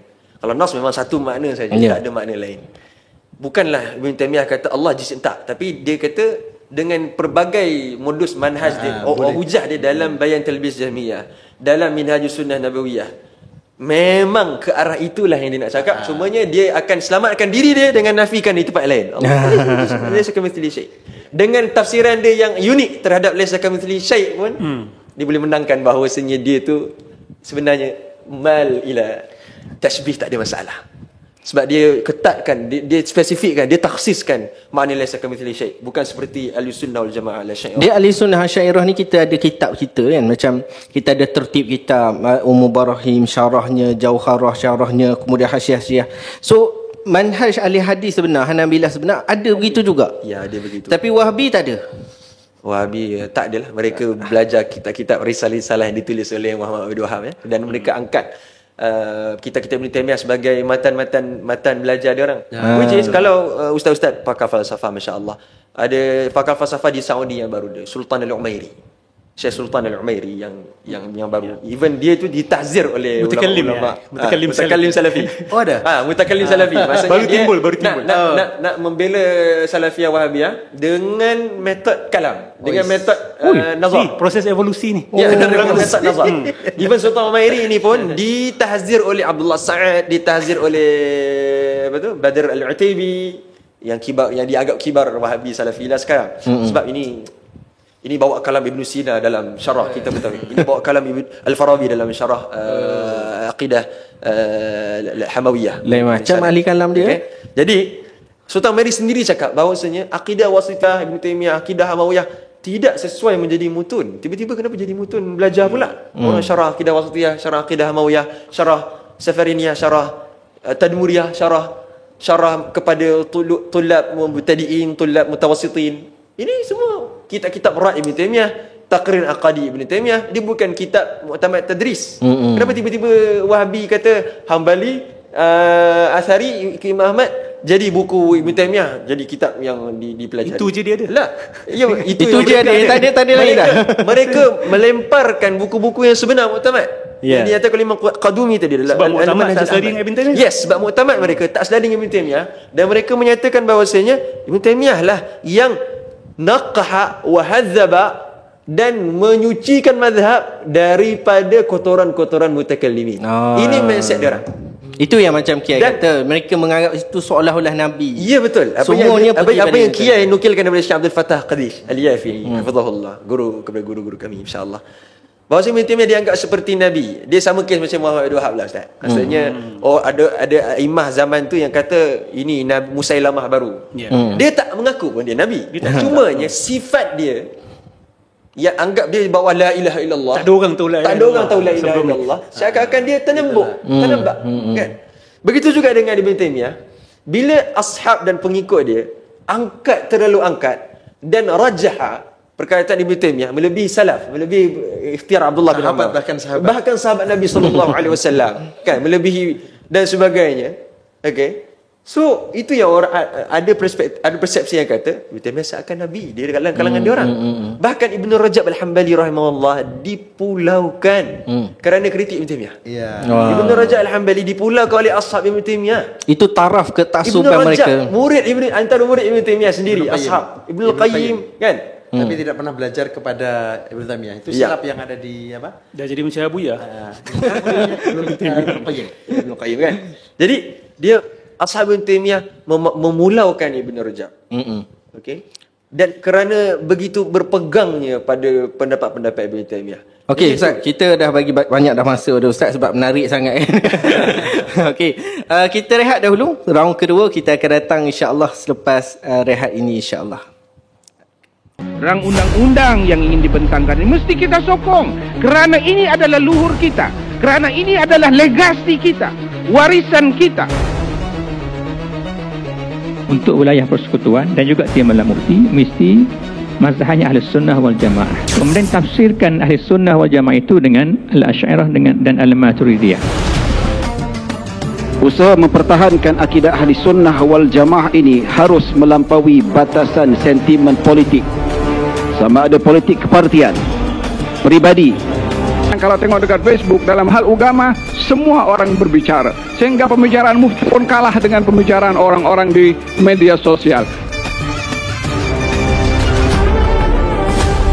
Penegasan bahawa ahli sunnah wal jamaah dalam konteks negara Malaysia khasnya dari aspek tauhid dan akidah mestilah merujuk kepada aliran Al-Asy'ariyah wal Maturidiyah.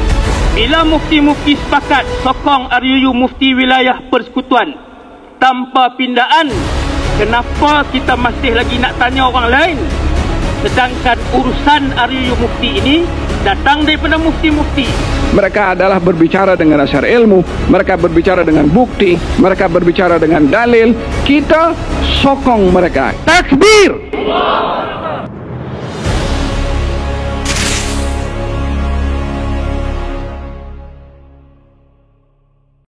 Alhamdulillah, kembali kita ke sesi yang kedua. Tadi kita dah hangat dengan perbahasan daripada Kiai, kemudian ditambah oleh Ustaz Nodros, kemudian dihentam sehentam-hentamnya oleh Ustaz Adam Iman. Alhamdulillah.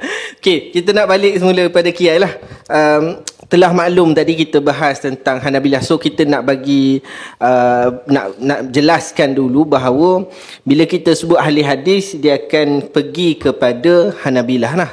Tetapi bila sebut Hanabilah tu sendiri, dia bagi pada dua, fudalat Hanabilah dengan hulu Hanabilah. Fudalat tu yang sama dengan Asy'ariyah yang kita sebut, bahawa pegangan Asy'ariyah ada dua, tafwid dengan takwil, iaitu tetap di atas manhaj usulnya adalah iaitu tanzih, menyucikan Allah Ta'ala daripada makhluk. Tapi hulu ni dia dah terlebih lah, melampau sikit lah.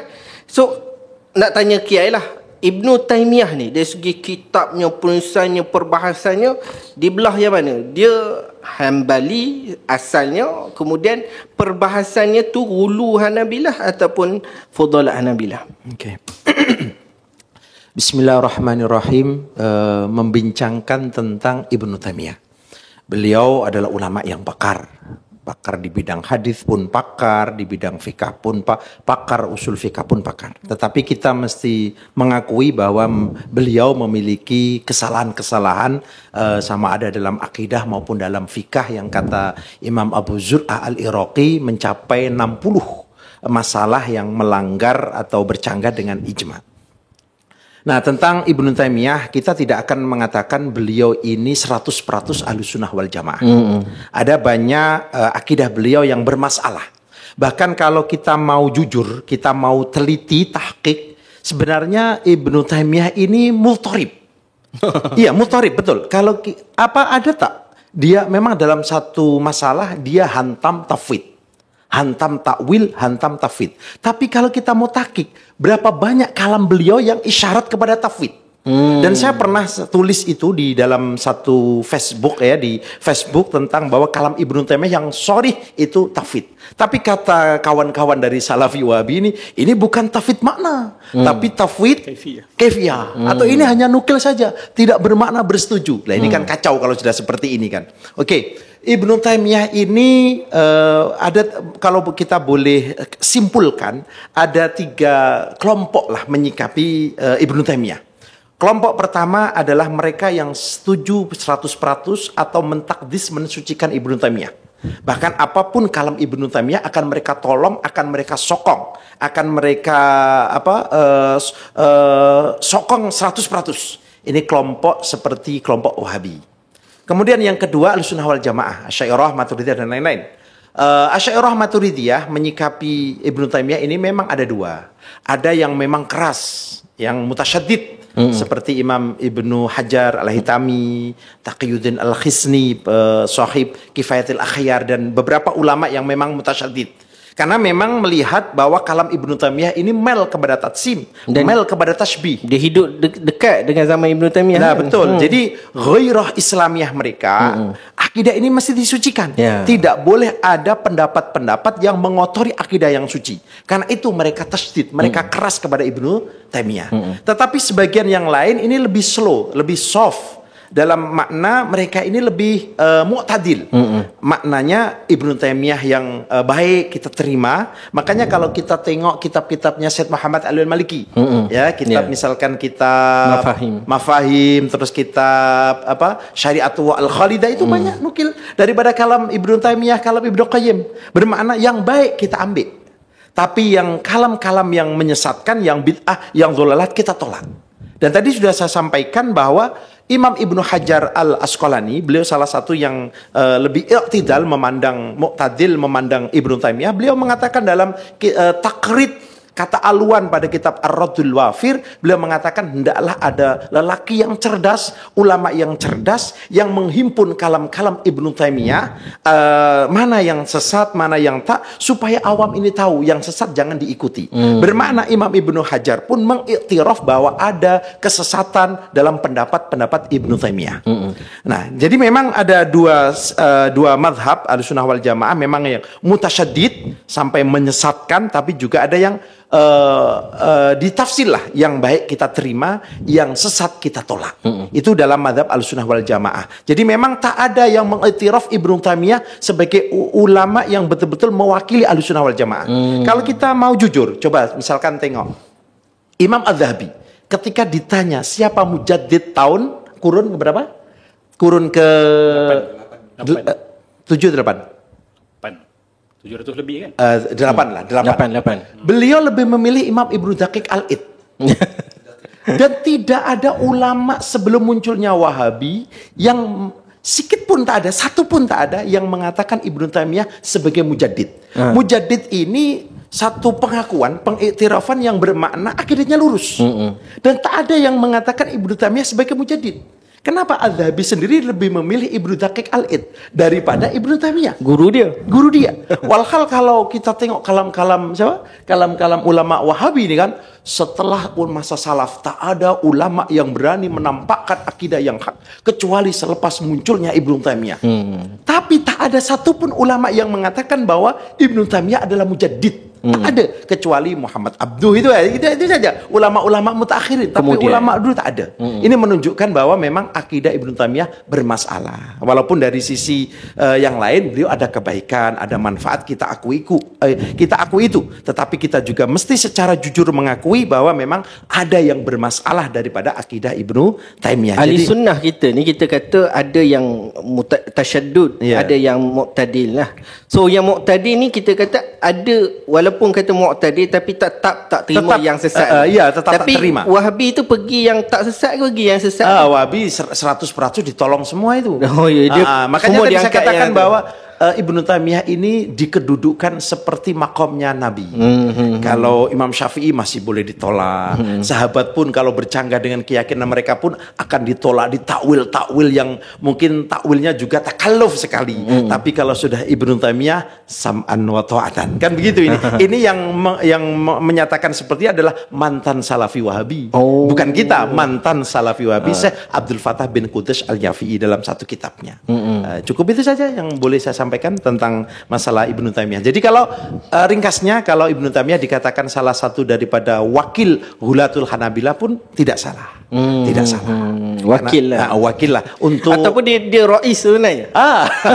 Okey lah, kan memang dulu akidah Hasyawiyah ini tidak masyhur kecuali mutakhirin kan, selepas munculnya Ibnu Taimiyah juga kan. Kita mesti mengakui itu. Ya, tak boleh tolak. Itu fakta. Itu fakta. Baik, masih pada kita nak pergi kepada Ustaz Nurdus baliklah. Ustaz Nurdus dah pergi bersama program Salafi Malaysia. Dah ada program baru-baru ni pun ada program bersamalah dengan kelompok tersebut. Saya mungkin Ustaz ada iman pun walaupun bekas Wahabi tapi tak pernah masuk ke program, suatu program bersama dengan mereka ataupun dijemput event-event besar peringkat negara. Jawapan selamat tak pernah. Tak pernah. Tapi Ustaz dah masuk lah. Ustaz dah masuk. Jadi siapa Salafiyah ni? Adakah dia sebenarnya sama dengan Salafus Saleh? Sebab mereka kata kami Salaf, tapi Salaf tu dia merujuk pada 3 kurun yang awal. So adakah mereka ni sama dengan kelompok Salafus Saleh? Dan golongan Salafiyah mereka yang ada pada era ini di Malaysia terutamanya, adakah menepati Salafus Saleh tu sendiri sebenarnya? Baik. Bismillah. Alhamdulillah. Kalau Ibn Taymiyah ada hari ni, ana akan duduk sebelahan dengan dia, melawan puak-puak sesat juga. Itu manhaj Asy'ariyah. Kita akan bekerjasama dengan sesiapa pun untuk perkara yang kita sepakati. Kerajaan perpaduan. Kerajaan perpaduan. Jadi sebelum ana jawab soalan tu Ustaz, ana minta izin, apa yang Ustaz Adaiman sampaikan, Ustaz Nur Hidayat sampaikan tadi tu, kita boleh lihat bahawa macam mana tidak berlaku kekecohan di kalangan awam dan masyarakat jikalau panutan-panutan utama ini sendiri, manhajnya itu ada kekacau bilauan di situ. Betul tak? Tak konsisten, lawan mu'tamad mazhab, dahlah mazhab itu kecil, digaduhkan lagi dekat dalam tu. Sudah tentu akan terzahir pergaduhan di kalangan awam. Jadi kalau nak bercakap isu kestabilan masyarakat, persatuan, pilihlah mazhab yang sudah sedia tenang, sudah sedia konsisten, sudah sedia ada kaedah-kaedah kuliah yang diterima pakai. Ini suka ambil renegade scholars. Kita bagi renegade scholars, atau dalam bahasa Arab syakhsiyah qaliqah atau syakhsiyah muttaribah. Dia itu sendiri pemikiran-pemikiran yang banyak chaos. It's a chaotic personality. Bila diterjemah pada masyarakat, awak expect apa? Jadi itu punca pergaduhan, kekecohan. Nak jadi penjajah senang. You masuk sebuah kampung, you cari karakter yang paling bermasalah dan you angkat. Betul? So, British masuk India, diangkat Mirza Ghulam Ahmad. Bahauddin, pengasas Bahaism. Cari karakter-karakter macam ini, dia yang akan membuat kekacauan tanpa disuruh pun. Tanpa disuruh. Jadi itu yang berlaku. Tapi mereka ada slogan-slogan yang indah, yang cantik, yang berjaya menjadi magnet kepada orang awam. Dan slogan itu 100 years past adalah as-salafiyah ataupun salafus soleh. Siapa tolak salaf? Tak ada orang Islam yang akan tolak salaf. Syiah pun terima salaf di kalangan Ahlul Bait. Betul? Mu'tazilah pun mana dia tolak salaf? Dia orang tolak salaf. Jadi bila datang Abul Qasim Al-Balkhi, dia nyatakan sanad Mu'tazilah sampai pada salaf, sampai Imam Zaid bin Ali. So dia kata akidah kami i'tizal adalah warathana an salaf. Silsilah nak sambung. Kan, jadi bila ada sebuah aliran yang datang mengatakan kita kena kembali kepada salaf, di situ sudah ada kritikan ataupun sebenarnya cercaan yang kamu tak nak ikut salaf dan kamu membenci salaf. Betul tak? Istilah tu sendiri adalah divisive. Istilah tu sendiri membuat perpecahan. Pedaya. Sama macam marilah kita kembali kepada Al-Quran dan Sunnah. Ini adalah mazhab Quran dan Sunnah. Imam Syafi'i tak pernah kata mazhab dia mazhab Quran Sunnah. Imam Abu Hanifah pun tak kata ini mazhab aku mazhab Quran Sunnah. Sebab mereka tahu membezakan manhaj dan nas itu sendiri. Mereka ada tawaduk. Cara kita memahami nas itu bukan nas. Itu usaha manusiawi kita untuk memahami nas. Tapi perkara-perkara seperti ini seolah-olah macam tidak ada di dalam gerakan salafi ini. Mereka menyamakan as-salafiyah itu dengan Al-Quran dan Sunnah sendiri. Bahkan Ustaz Adaiman menyertakan kalamus salafus salih adalah seperti nas wahyu. Kan? Saya suka nak bawa kitab Syekh Said Ramadan Al-Buti yang bagi saya buku ni telah mengubah banyak Wahabi menjadi ahli sunnah kembali. Menyedarkan. Iaitu as-salafiyah marhalah zamaniyah mubarakah dalam mazhab Islam. Sangat penting buku ini. Dan analisa Syekh Said Ramadan Al-Buti luar biasa. Dan saya nak tambah dengan buku sokongan daripada Syekh Mustafa bin Hamzah yang bertajuk Salafiyatul Ummah la Salafiyatul Fi'ah. Kenapa? Sebab Syekh Mustafa bin Hamzah menekankan bahawa seluruh umat Islam nak kembali kepada salaf. Kita semua salafi. So berhenti menggunakan perkataan salafiyah ni kepada satu aliran. Itu telah merampas hak umat Islam yang lain. Salafiyatul ummah la salafiyatul fi'ah. So Syekh Ramadan Al-Buti pula menekankan bahawa salafiyah ni adalah satu era zaman. Dia bukan mazhab. Bila dah dijadikan satu era kepada mazhab, di situ menimbulkan kecelaruan. Baik. Apa yang kita ambil daripada salafus salih sebenarnya? Adakah kita ambil akwal ataupun kita ambil manhaj? Akwal yang akan membina manhaj. Betul? Betul. Tanpa akwal tak ada manhaj. Tetapi selepas kita ada cukup data daripada akwal yang juz'iyah ini, akhirnya kita membina kaedah kulliyah. Kaedah kulliyah tu yang kita ambil daripada salaf. Kalau nak ambil akwal salaf secara individu, kita akan jumpa kalam-kalam yang seolah-olah macam tidak selari dan bercanggahan. So kena berlaku proses extraction. Abstrakkan mereka punya pendirian, abstrakkan, lepas tu ekstrak kaedah.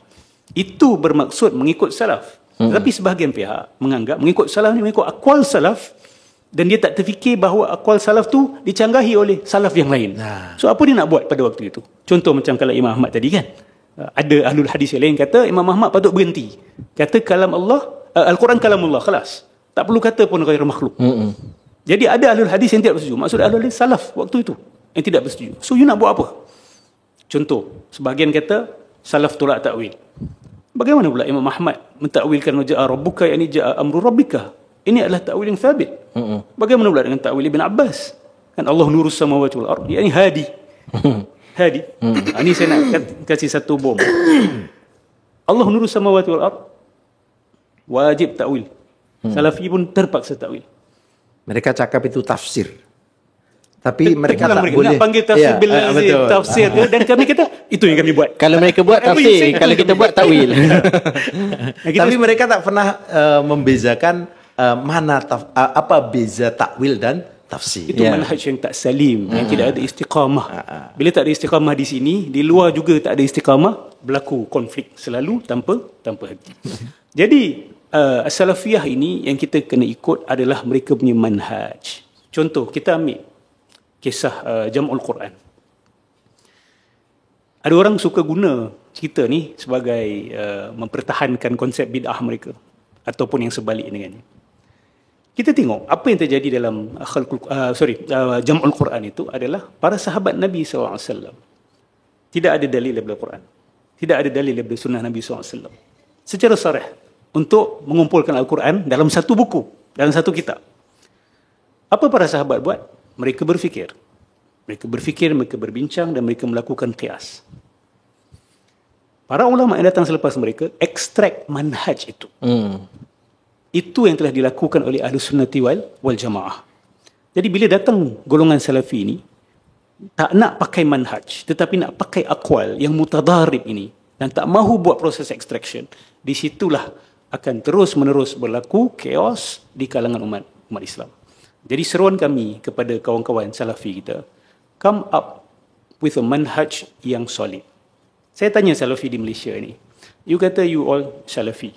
Apa beza salafi dengan wahabi contoh? Sampai hari ni tak ada jawapan. Dia kata kami bukan wahabi, kami bukan wahabi. Okey. Apa beza salafi dengan wahabi? InsyaAllah awak takkan dengar jawapan. Ataupun kita tanya soalan, adakah Muhammad bin Abdul Wahab itu salafi? Pun kita tidak akan dengar jawapan.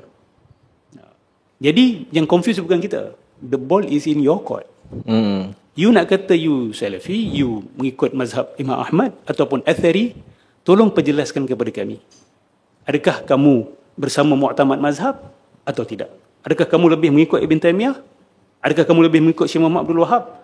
Clarify benda ni. Be gentleman. Takkan ada lagi lah tuduhan-tuduhan melulu.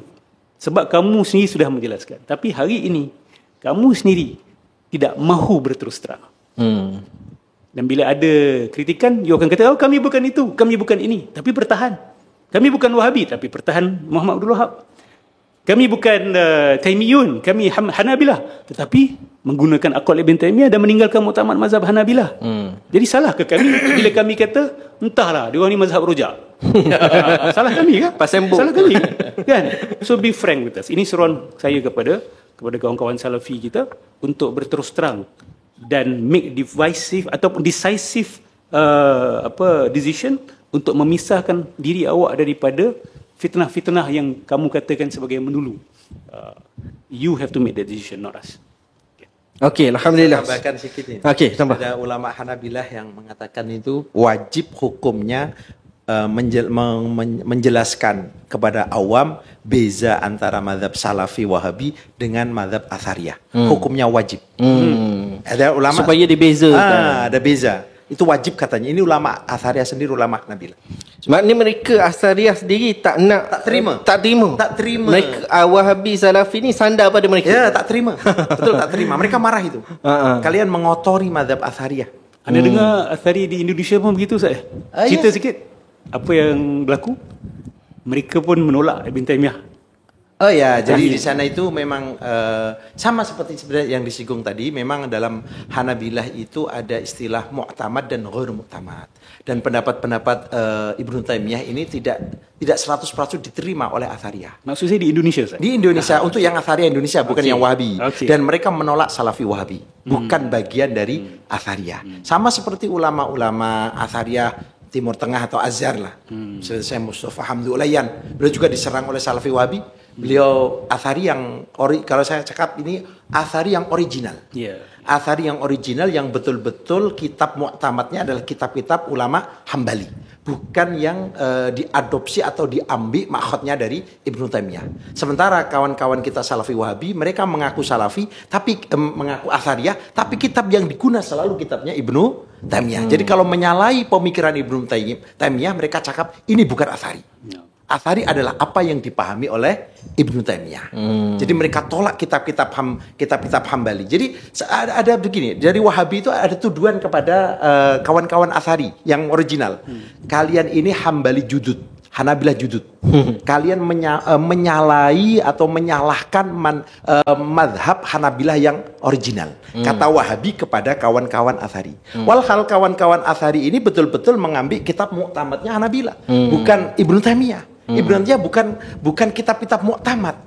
Jadi memang ada pergaduan lah antara kawan-kawan Athari yang Athari yang original di Indonesia dengan kawan-kawan dari Wahabi. Cuman memang mereka tidak seperti kawan-kawan Asy'ariyah lah. Kalau Asy'ariyah kan memang garang kepada Wahabi kan. Sebab totally berbeza. Okey, oleh kerana kita dah terlanjur bincang Wahabi dan ada wakil Wahabi. bekas wakil Wahabi. Sabiqan. Itu kaum qadim. Jadi Ustaz ada iman sebagai seorang yang pernah terjun masuk dalam apa? Kolam ke apa nak sebut fikrah Wahabiyah tu. Sejauh mana akidah Wahabi ni membawa kepada tajsim, iaitu menjisimkan Allah Subhanahu Wa Taala seperti yang diperjuangkan oleh sebahagian orang di Malaysia.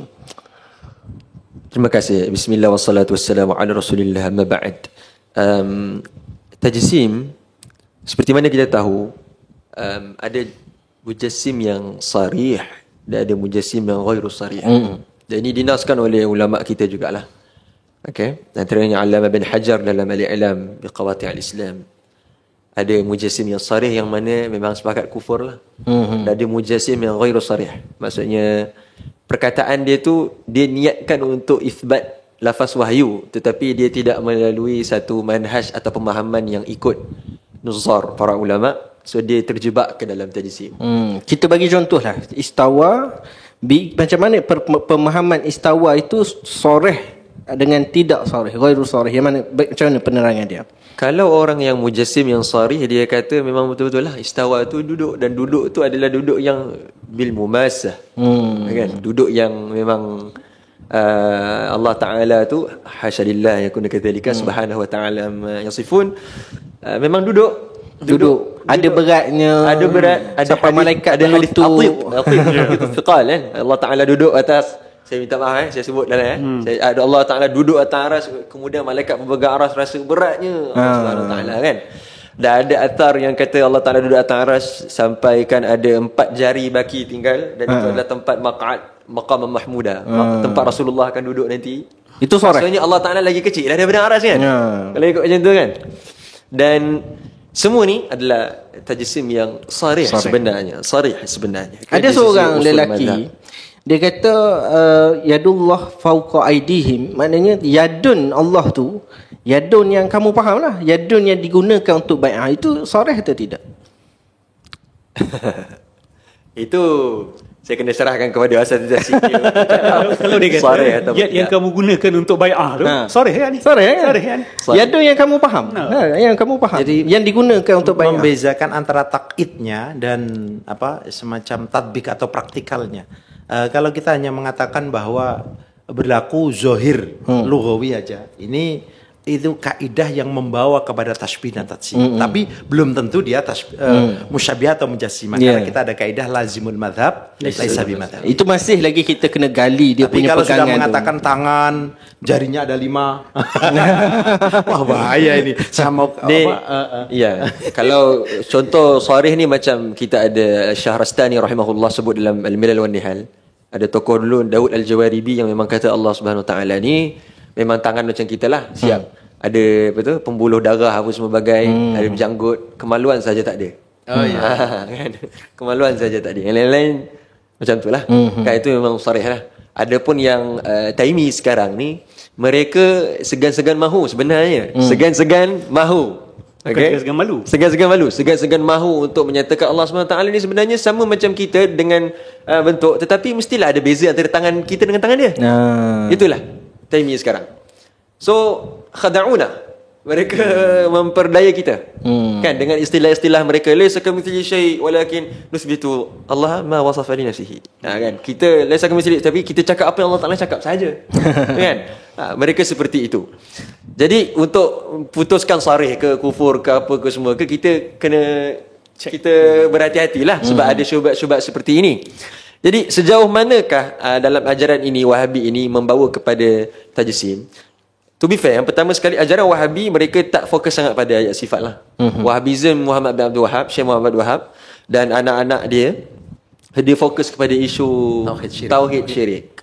Okey, tapi dalam masa yang sama mereka memang kata syirarul khalq adallun nas, maksudnya manusia yang paling teruk dan paling sesat Asy'ariyah Maturidiyah yang mana tidak mengajar tauhid Allah Subhanahu Wa Taala dengan sebenar-benarnya, memusuhi tauhid uluhiyah dan tauhid rububiyah mereka itu hanyalah tauhid musyrikin Arab pada zaman Rasulullah SAW pun tahu. Ini memang Muhammad bin Abdul Wahab cakap, cucu dia pun cakap, Abdul Rahman bin Hassan dan Sulaiman bin Sihman pun cakap, sampailah ke Syekh Saleh Fauzan pun cakap benda yang sama. Memang istiqamah, itu kot istiqamah dalam kalangan syakhsiyat khaliqah yang syakhsiyat khaliqah kulluh. Okey, so itu yang istiqamah lah dalam kalangan dia orang. Okey. Jadi yang menjadi simbol bagi ayat sifat ni adalah gerakan Taimi. Memang gerakan Taimi secara khusus lah. Gerakan Taimi secara khusus. Sebab tu saya suka cadangan Ustaz Raja Mukhlis. Yang mana dia kata kita kena memartabatkan nama Taimi Hasyawi. Taimi Hasyawi. Kena perkenalkan nama baru. Kena martabatkan, budayakan. Amat-amat kena budayakan. Sebab orang tak tahu. Orang anggap Ibn Taimiyah Syekhul Islam Ahlus Sunnah Salaf. Itu sifir yang ada sekarang. Kan? Tak. Ibn Taimiyah Syekhul Islam Hasyawi Taimi. Last sekali Karamiyah. Itu sebenarnya sifir yang hakiki sebenarnya. Bukan Salaf. Salih. Okay? Jadi nak katanya kelompok-kelompok oleh kerana zaman sekarang ni dah sinonim lah Wahabi Salafi. Saya bawa satu je sebagai hari ni. Saya pernah jumpa orang yang kata saya beriman dengan semua ni, kan? Kalau nak baca, sebenarnya nak baca ayat-ayat pasal sifat ni, baca dalam buku-buku Al-Khallal. Saya kalau sebut ni, saya minta maaf lah rakan-rakan Hanabilah dekat Malaysia. Tapi entah dia orang ada ke tak? Tak ada. Entah dia orang tahu ke tak Al-Khallal tu siapa? Kan? Al-Khallal, Kitabus Sunnah oleh Abdullah bin Ahmad, Kitab Ad-Darimi. Kita akan jumpa macam-macam hadis yang dahsyat lah, kan? Dahsyat sampai ada hadis Allah Subhanahu Wa Taala ada pinggang, ada betis, ada peha, ada Allah Taala pijak neraka guna kaki, kan? Yang mereka faham guna zahir. Dan Nabi Daud peluk Allah Subhanahu Wa Taala. Nabi Daud memang peluk Allah Subhanahu Wa Taala. Memang Allah Taala boleh disentuh, peluk, kan? Dan macam-macam hadis. Ada seorang kenalan dia kata apa tu, saya tak kisah percaya dengan semua ni, walaupun orang nak kata saya mujassim, let it be, mujassim lah. Tapi saya percaya semua ni dan saya gembira Tuhan saya macam ni. Sampai ke tahap. Jadi kalau tengok macam ayat atau hadis atau apapun yang seakan-akan menggambarkan Allah memiliki fisikal, mereka akan gembira. Dia akan kata, kenapa Jahmiyah dengan Mu'tazilah marah sangat? Mereka tak suka jumpa Allah. Bila baca hadis ni, kami gembira Tuhan kami begini. Hadis mereka seperti mana salah seorang dalam kalangan mereka cakap adalah Allah Ta'ala akan datang, hadis riwayat Bukhari, Allah Ta'ala akan datang dengan rupa yang tak dikenali, kan? Kemudian Allah Ta'ala datang dengan rupa yang dikenali, kemudian barulah mereka kenal Allah Subhanahu Wa Ta'ala, kan? So itulah dari mereka, maksudnya mereka kata hadis-hadis semua ni, hadis-hadis yang bahkan hadis-hadis tu wahin, maudu'at, banyak dalam sanad, banyak sangat-sangat. Okay? Mereka kata ini semua ni, okay? Hadis surah tu fi Bukhari wa Muslim. Hadis surah tu Bukhari, tapi yang menjadi subjek kita hari ni hadis-hadisnya dalam kitab As-Sunnah oleh Khallal, yang detail, yang tersebarkan dengan Hanabilah. Qudama Hanabilah. Tapi mereka kata mereka ahli hadis. Macam mana seorang yang klaim sebagai ahli hadis menjadikan hadis-hadis yang sangat-sangat lemah, bahkan ada yang palsu, sebagai pegangan akidah? Nak jawapan selamat ke nak jawapan hentam je Ustaz. Yang kedua. Jawapan dia adalah kerana usul Imam Ahmad sendiri yang tidak menjaga pengikut mereka daripada perkara tersebut. Okey. Kerana ketika datangnya Mu'tazilah, okey, ada hadis-hadis yang mana memang yargham unuful Jahmiyah, maksudnya macam dengar Allah Ta'ala, pija Allah Ta'ala, sekian-sekian, ada anthropomorphism lah, maksudnya ada tajsim. Imam Ahmad sendiri kata, biar, bagus, itu hadis tu boleh buat orang Mu'tazilah ni panas telinga, bagus, bila dengar, silakan. Sepatutnya yang lebih wajar adalah tangqih, tashih. Maksudnya awak kena lebih lagi menyemak fakta. Tapi Imam Ahmad, oleh kerana kita kata dia adalah seorang tokoh yang hebat, manusia yang hebat. Cuba highlight perkataan manusia tu. Manusia yang hebat. Manusia ada emosi. Oleh kerana Mu'tazilah menzalimi dia di zaman tu, dia punya keadaan masa tu. Dia menzalimi dia.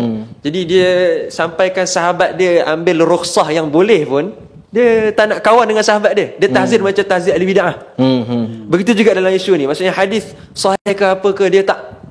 Dia kata asalkan hadis tu ada isbat, apa-apa sifat, riwayatkan dia. Ini semua akan menyebabkan Jahmiyah dan Mu'tazilah panas telinga, tak senang duduk. Panas punggung. Sedangkan Imam Malik rahimahullah tak suka hadis sifat. Tak mau bincangkan hadis-hadis seperti itu. Sifat seperti itu diwarisi. Makanya ada kitab At-Tajsim fil Fikril Islami.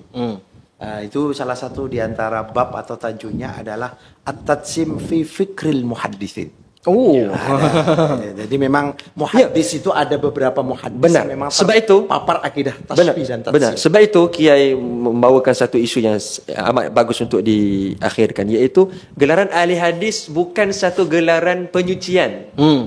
Ahli hadis boleh ada dalamnya mujassim. Ahli hadis boleh ada dalamnya ahli sunnah. Ahli hadis ada yang mentakwil. Ahli hadis ada dalamnya Syiah. Macam ahli hadis dalam adanya Mu'tazilah. Ahli kalam Syiah. Bukannya hadis mesti betul semuanya. Okey? Bukan semestinya seperti itu.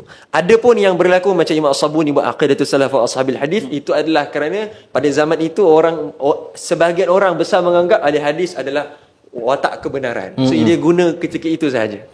Okey, dia guna approach ketika itu. Okey?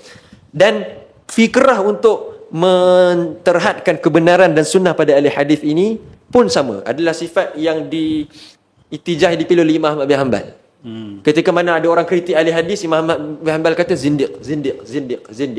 Padahal Al-Khatib Al-Baghdadi pada mula-mula fasal Al-Jami' li akhlaq rawi wa adab as-sami', dia kata ahlul hadis daripada Amr bin Ubaid, ahlul hadis askhafun nas, ahli hadis adalah orang yang paling teruk sekali. Dia bawa riwayat-riwayat yang mengkritik adab ahli hadis, etika ahli hadis, pegangan ahli hadis, kefahaman ahli hadis. Al-Khatib Baghdadi dalam Nasihat ahli hadis ada kritik banyak. So saya cadangkan untuk baca dan terokai minda Al-Khatib Al-Baghdadi rahimahullah, ahlul hadis, pengarang Al-Kifayah fi ilmi riwayah. Dia Asy'ari yang mana mengkritik ahli hadis ketika itu dan membetulkan minda kita tentang siapakah ahli hadis sebenar-benarnya. Jangan sampai kita ini ditipu dengan scam. Sekarang scam LSDN, scam banyak kan? Scam orang mengaku LSDN, orang mengaku harta, orang mengaku ni banyak. Scam agama macam ni, scam salaf macam ni, lagi bahaya dia scam harta. Orang mengaku salaf padahal dia adalah hasyawiyah mujassimah dalam kalangan ahli hadis. Bukan ahli hadis yang nuzar, bukan ahli hadis yang sebenar-benar ikut a'immah yang menjadi panutan dalam kalangan salaf. Sebab salaf ni dalam kalangan zaman tu banyak. Wasil bin Atta' pun salaf, ikut zaman kan. Jahm bin Safwan pun salaf, ikut zaman. Jadi janganlah main petik-petik semua, main orang ini salaf. Tak boleh macam tu. Barakallahu fikum. Jadi alhamdulillah. Saya tambahkan sedikit ya. Kalau masalah kenapa kok mereka banyak yang berfaham tasbih, tajsim. Jadi kita sebenarnya ada satu kaidah yang jarang sekali disampaikan adalah kalau kita mukhalafatul lil hawadits, ya kan? Itu maknanya adalah Allah berbeza dengan makhluk secara mutlak. Ya kan? Laisa lahu syabihun, laisa lahu nadhirun, laisa lahu mathilun. Sikit pun tak ada persamaan dengan makhluk. Sikit pun.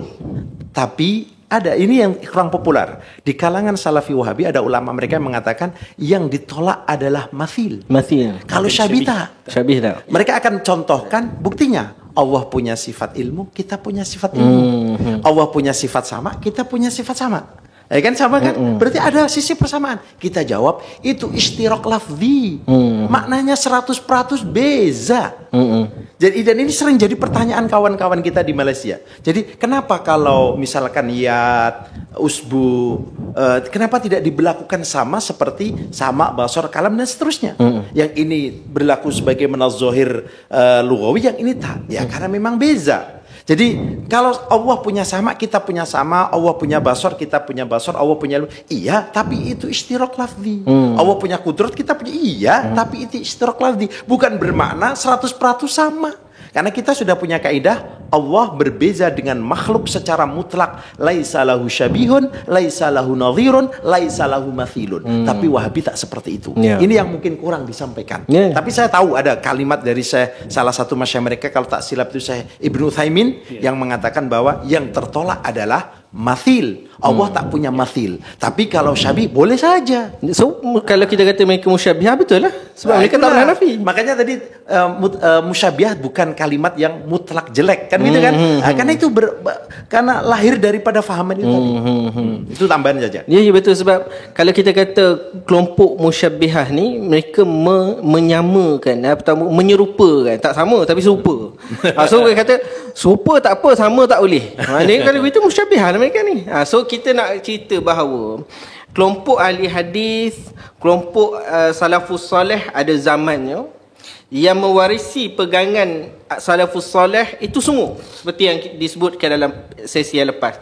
Maknanya semua nak ikut salaf, semua nak ikut sebaik-baik salaf. Salaf yang utama Nabi sallallahu alaihi wasallam. Tetapi bila mereka pegang kami salafus soleh, tapi kami tak sama dengan Asy'ariyah, kami tak ikut Syafi'i sahaja. So mereka telah memisahkan diri mereka dengan kita. So bila pisah, apa kita tengok fahaman mereka? Adakah sama dari sudut akidahnya? Dan itu yang last kali bila orang yang contoh nak pisahkan macam Imam Ibn Taymiyah, last kali 60 ijma' dia langgar. Jadi itulah yang membawa kepada manhaj yang berbeza, dan akhirnya kita nampak orang yang kata mereka Asariyah, Salafiyah, ataupun mereka kata mereka ni ahli hadis, sebenarnya tidak menggambarkan ahli hadis yang sebenar dan tidak menggambarkan salafus soleh yang sebenar. Jadi tuan-tuan, setakat itu dahulu sidang santai kita pada kali ini. Ini episod pertama. Kalau ada tajaan, insya-Allah kita ada episod akan datang, insya-Allah. Doa-doakan. Tuan-tuan nak taja pun boleh hubungi pihak-pihak kami mana-mana pun boleh, insya-Allah. Setakat itu dahulu, mudah-mudahan bermanfaat. Sila share, follow dan ramaikan lagi orang yang view, tengok kita punya video ni.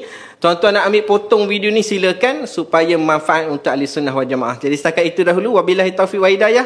Assalamualaikum warahmatullahi wabarakatuh. Waalaikumsalam warahmatullahi wabarakatuh. Rang undang-undang yang ingin dibentangkan ini mesti kita sokong. Kerana ini adalah luhur kita.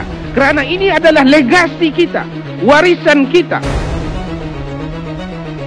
Untuk wilayah persekutuan dan juga Timbalan Mufti, mesti mazhabnya Ahlus Sunnah wal Jamaah. Kemudian tafsirkan Ahlus Sunnah wal Jamaah itu dengan Al-Asy'ariyah dan Al-Maturidiyah.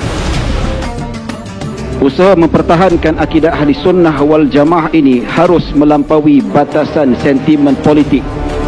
Sama ada politik kepartian, pribadi. Kalau tengok dekat Facebook, dalam hal agama semua orang berbicara, sehingga pembicaraan mufti pun kalah dengan pembicaraan orang-orang di media sosial. Penegasan bahawa Ahli Sunnah wal Jamaah dalam konteks negara Malaysia khasnya dari aspek tauhid dan akidah mestilah merujuk kepada aliran Al-Asy'ariyah wal Maturidiyah. Bila mufti-mufti sepakat sokong RUU Mufti Wilayah Persekutuan tanpa pindaan, kenapa kita masih lagi nak tanya orang lain?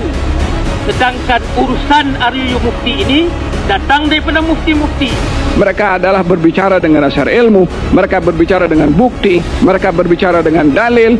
Kita sokong mereka. Takbir!